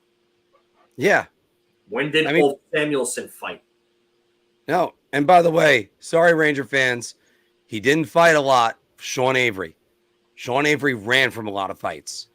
Sean Avery fought middleweights. He didn't fight heavyweights, but I mean, it wasn't a ton of fights. He wasn't like a guy that was getting into a fight every game. Like, he just did it when the situation arose. I wouldn't say he ran from a ton of fights, but he wasn't going out of his way to fight a heavyweight. Yeah. And rightfully so. But then again, if another thing about fights, you want to look about somebody that has no accountability. How about Jordan Binnington? Oh, there we go. Yeah, Granny just mentioned it. Binnington speared Spurgeon, then hit Hartman and Zuccarello in the head with his blocker and stick in one game. Yeah, and then Fleury was going to fight him, and the rest won't let them do it. Yeah. Oh, we got a New York Apple Corps shout out there. Yeah. Yeah. Actually, Tommy, my brief junior days was Ramapo Junior Rangers. I would have loved to play Apple Corps. Apple Corps had a lot of guys. Apple Corps got guys that won the Stanley Cup. Rob Scuderi, yeah. Probably the most notable one. Matt Gilroy, too, was Apple Corps as well. Yeah. I mean, of course, for me, my most notable Apple Corps guys, Marty Hughes and Tim Karakostas, two of my teammates. So I mean, Timmy, I still think is one of the best players I ever saw play. And there were a lot of good players I saw play, but yeah, Applecore. I hope they're still doing good. I haven't even focused on Applecore. Applecore's not really around anymore. That sucks. Yeah. All right, Phil. Yeah, how are you feeling about cutting it off here? Yeah, I'm fine. I gotta eat. Yeah. And oh wait, hold on. We got a comment from Anthony, who's on the side. I saw Applecore play one. I know exactly who he's referencing. So the player that he's referencing is actually a friend of ours named Gregory Holt. And Gregory Holt played prep hockey at a school called the Gunnery in Connecticut. Their school records were set by a future, who ended up being a future NHLer, guy played for St. Louis and the Islanders and the Bruins, I believe, Eric Boganecki. Okay. Greg shattered his records. Greg was scouted by several NHL teams. Ended up not making it, didn't make the AHL, but he captained Quinnipiac. And I believe the year after he left, I think Quinnipiac went to the Frozen Four. So, do you think Chris Kreider hits 40 goals? No. I think it'll take a little bit of a run, but I don't think he does. But still, no, I don't think so. I need to see more from him on a nightly basis. It's good to see the recent surge he's had, but I like him with Vinny Trocheck. What's up? I like him with Vinny Trocheck. I do too. I think that type of game rubs off on Kreider, and I think Kreider understands that he needs to play more like Trocheck on a nightly basis to get the best out of himself. So yeah, I think that the two of them with Kane can work. And also, again, the fourth line starting to gel too. Fourth line playing very well. Yeah, that looks pretty well. Obviously, New York Islander fans start getting excited. Everybody, if you're still right here, we have 20 of you still watching. First off, thank you. And everybody, make sure you are clicking that like button for us to help us with the algorithm. We're getting more people watching. And people walked up to me at the all workers they were in there. A couple guys went, "You're Mark Williams from Big Apple Hockey, right?" I'm like, "Yeah, I don't have time to talk, but keep going." Oh, they said there was 90,000 people in Wantagh that day. Oof. Jeez. Yeah. I don't know about that. All right. Everybody, again, thanks for watching. Blackhawks. Oh, Jesus.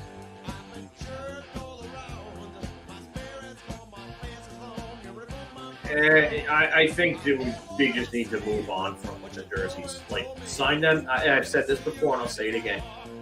Continue the Knights, sign the jerseys, and then just auction them off for charity and sell jerseys to the fans up front. Continue the Knights. There's no need to stop the Knights, but there's also no need to force players to wear the jerseys because this has become more of a distraction than anything at this point. They cited security concerns for 3 of their Russian players. Okay, that changed things around a little bit, Philk. Yeah, that's a new wrinkle. Because if that's the case, now it's... I don't want to get into it. Because if I get into it, it's just going to make my head spin. Because now if it's... Anthony, you're going to have to elaborate on that. Well, I just saw the article on The Athletic from Twitter about it. I mean, basically, right there. I mean, I think they're being a little more transparent. I think it confirms why some of the other teams that didn't wear it for, because they're contingent of Russian players. That's just my guess. I mean, there's a pretty consistency in the teams that didn't wear it, and a lot of those teams have Russian players on it. So, I gotta believe that, the reason why the Rangers didn't wear it and the Islanders didn't either. I think they have Russian players on the roster, and they just don't feel safe or comfortable doing it. That's my guess. San Jose had Russian players, and it was James Reimer that came out. Well, that to is say true. he Yes, wasn't the wearing it. Sharks have Barabanov. So yeah, then that's I don't know, but I don't know. I just think that wearing the jerseys has become more of an issue or more of a distraction and an issue than it's become a help at this point. So just have them sign the jerseys, continue the nights. You can still do the nights without them wearing the jerseys. You can still sell the jerseys. You can still sell Pride merchandise, T-shirts, other things. You can still have, LGBTQ members, community members, organization members come up and drop ceremonial first pucks. You can have them on the jumbotrons. You can still make awareness. I just think at this point it's become more of a hindrance than it has more than it is a help by making them wear the jerseys. It's just causing controversy at this point. And Phil, I gotta say this though, it's scapegoating Russian players. What's up? It's scapegoating Russians.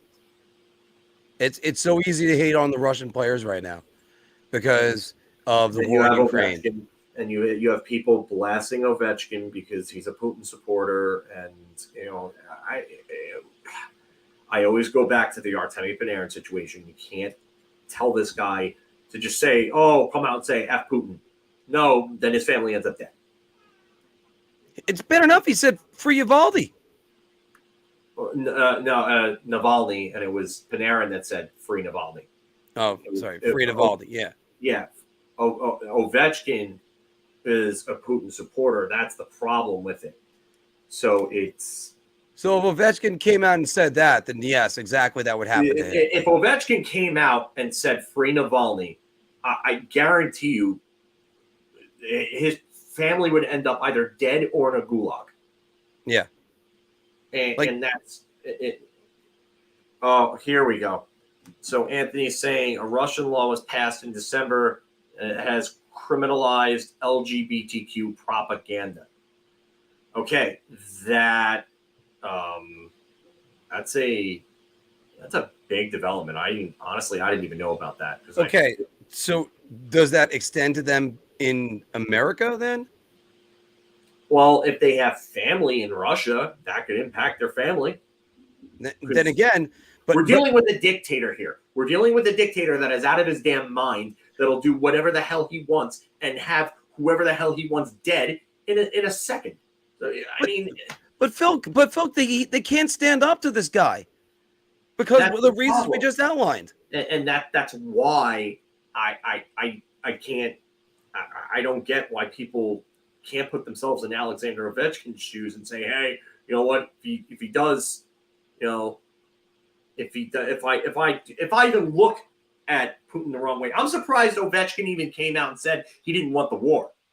For him to come out and say that, I thought he was going to put his family in danger when he said that. If he says anything more than that, forget about it. He's going to end up either dead or maybe not him, but he's going to have family that's going to end up dead or in a prison. It's frustrating because, look, this is something I've gone over a million different times, everybody. It's a global sport. There are other opinions out there. It's going to happen. We can't just now I'm not excusing it. I'm not like condemning the player though. Like there's going to be differences of opinions. But I don't want it I don't want it sanitized for me in a way that protects the league. Say, for instance, like the NBA protecting China. You can't be about human rights and then play games in China. You just shouldn't. But this is not the same thing. This is not even close to the same thing. And we're not a political show. This is not what we do. So it's. Yeah, and I get what Steven's saying here. We're glossing over the Reimer situation, and it goes beyond the Russian angle, and the Russian angle is used here. There's more to it. I get it, but I like I said, I think you could still go ahead and have these nights and not have the jerseys. Like, have the players wear the jerseys. Let the players sign the jerseys and let them auction it off and continue to sell the jerseys. You know, it doesn't just have to be a one night thing. You know, make it something that's it's more. If you want more inclusivity, do it year round. Sell the merchandise year round. There you go. And again, look, do more. We can work. have political debates. We're not that channel, but it's also I don't want to. I don't want to tell everybody to go against something they've been taught their entire lives. We're not deprogramming people here. That's not what we're doing. This isn't the same thing as Jackie Robinson integrating into baseball, which was a completely different thing to me. It's just as this goes, right now it's problematic for the entire league. But again, like I said before, right now everybody's just going and blaming Russians the entire time is not the answer either, and they're an easy target. So.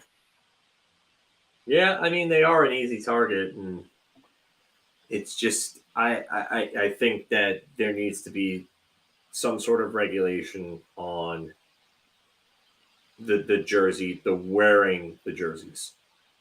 Just wearing the jerseys is not. It just doesn't seem to be working. There's backfire against it. Well, Phil, I'm sorry. I got to also mention this. The other way doesn't work. The other way it doesn't work either, because then they don't wear the jersey. And then I see people on Twitter hunting down which guys didn't want to wear the jersey. Could have been Lindgren, could have been Fox. Let's see who they follow on Twitter. That's not cool either. You're not helping the matter by.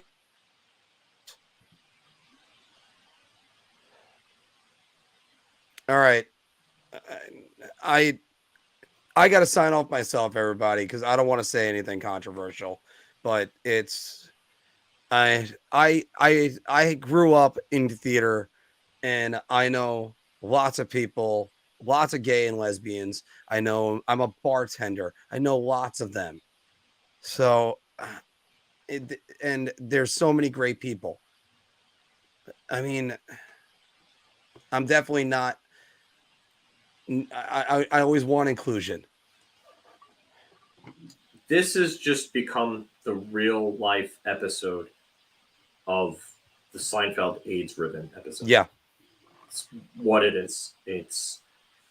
And this is what this has come down to. And it's kind of, I just think that it just sell the jerseys if you want to, auction the jerseys off, auction the signed jerseys off to charity, and then just let it just have the nights as run as normal. Listen, I have family that are LGBTQ.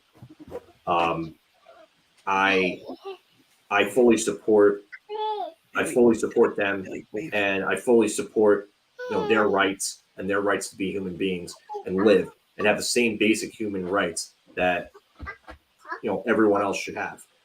But at the same time, I think we're getting into a point where this is going to cause with wearing these jerseys, and there's a lot of rhetoric that's coming out against it. We're seeing excuses, we're seeing angles, we're seeing everything. And like I said, at this point, I feel like we should just have them sign the jerseys and just get rid of wearing the jerseys on the other nights too. Yeah, it's got to be all or nothing. And I've said that before, and I'll say it again. It's got to be all or nothing. So no hockey fights cancer wearing, no military, no police, nothing. Doesn't matter what it is. You don't wear the jerseys and warm-ups. If you want to sign them and auction them off for charities, I think that's the best way to do it at this point. And it's got to be all or nothing. So if you're not going to do the Pride ones, then you don't do it for the others. And that's the only way I could see to solve this. that's really what it comes down to.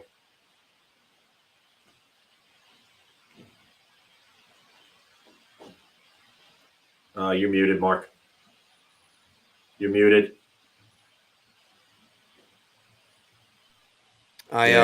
Sorry, I muted the mic because my friend's 3-year-old wanted to come in, and that's also why I brought her in, because I just wanted to bring a little bit of a lighter moment on the show.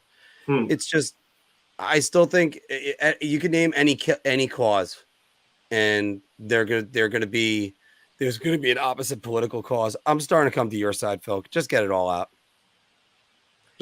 I'm starting to. I'm gonna say this, and I know this might annoy some people, but if you got rid of everything across the board politically, and I'm including the national anthems, if you got rid of everything across the board and just kept sports about sports, I would be more than okay with that. And if that required getting rid of the national anthems, by all means, I'm cool with that.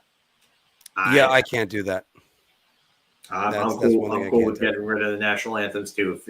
If it eliminates any such sort of potential political discussion or any political involvement or anything like that, I'm cool with it, because it's, to me, my sports are my escape from everything else, and that's what they're meant to be. They're meant to be entertainment. They're not meant to be a political forum. They're not meant to be a forum for any type of activism or anything like that. And I understand that people want to use them to spread light to these issues, but that's not what they're meant for. It's not what they're meant for. And to me, I'm with Steven on this one. If national anthems are, for me, they should be for national team games. Yeah. So I don't know. I did the Chicago game, and that was one of the best national anthem renditions.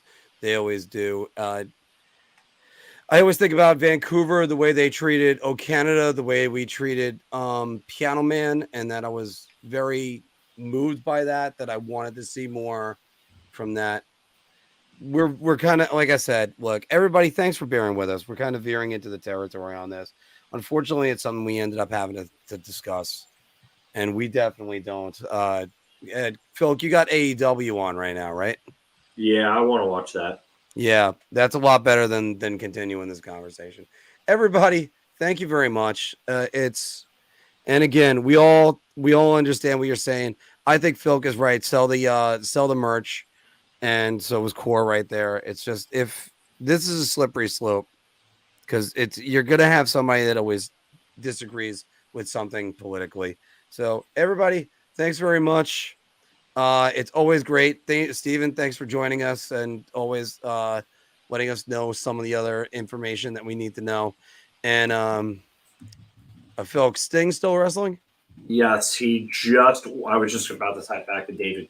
There was just a 6-man tag, and Sting actually just hit someone with a Scorpion Death Drop to win the match. So, yeah. All right.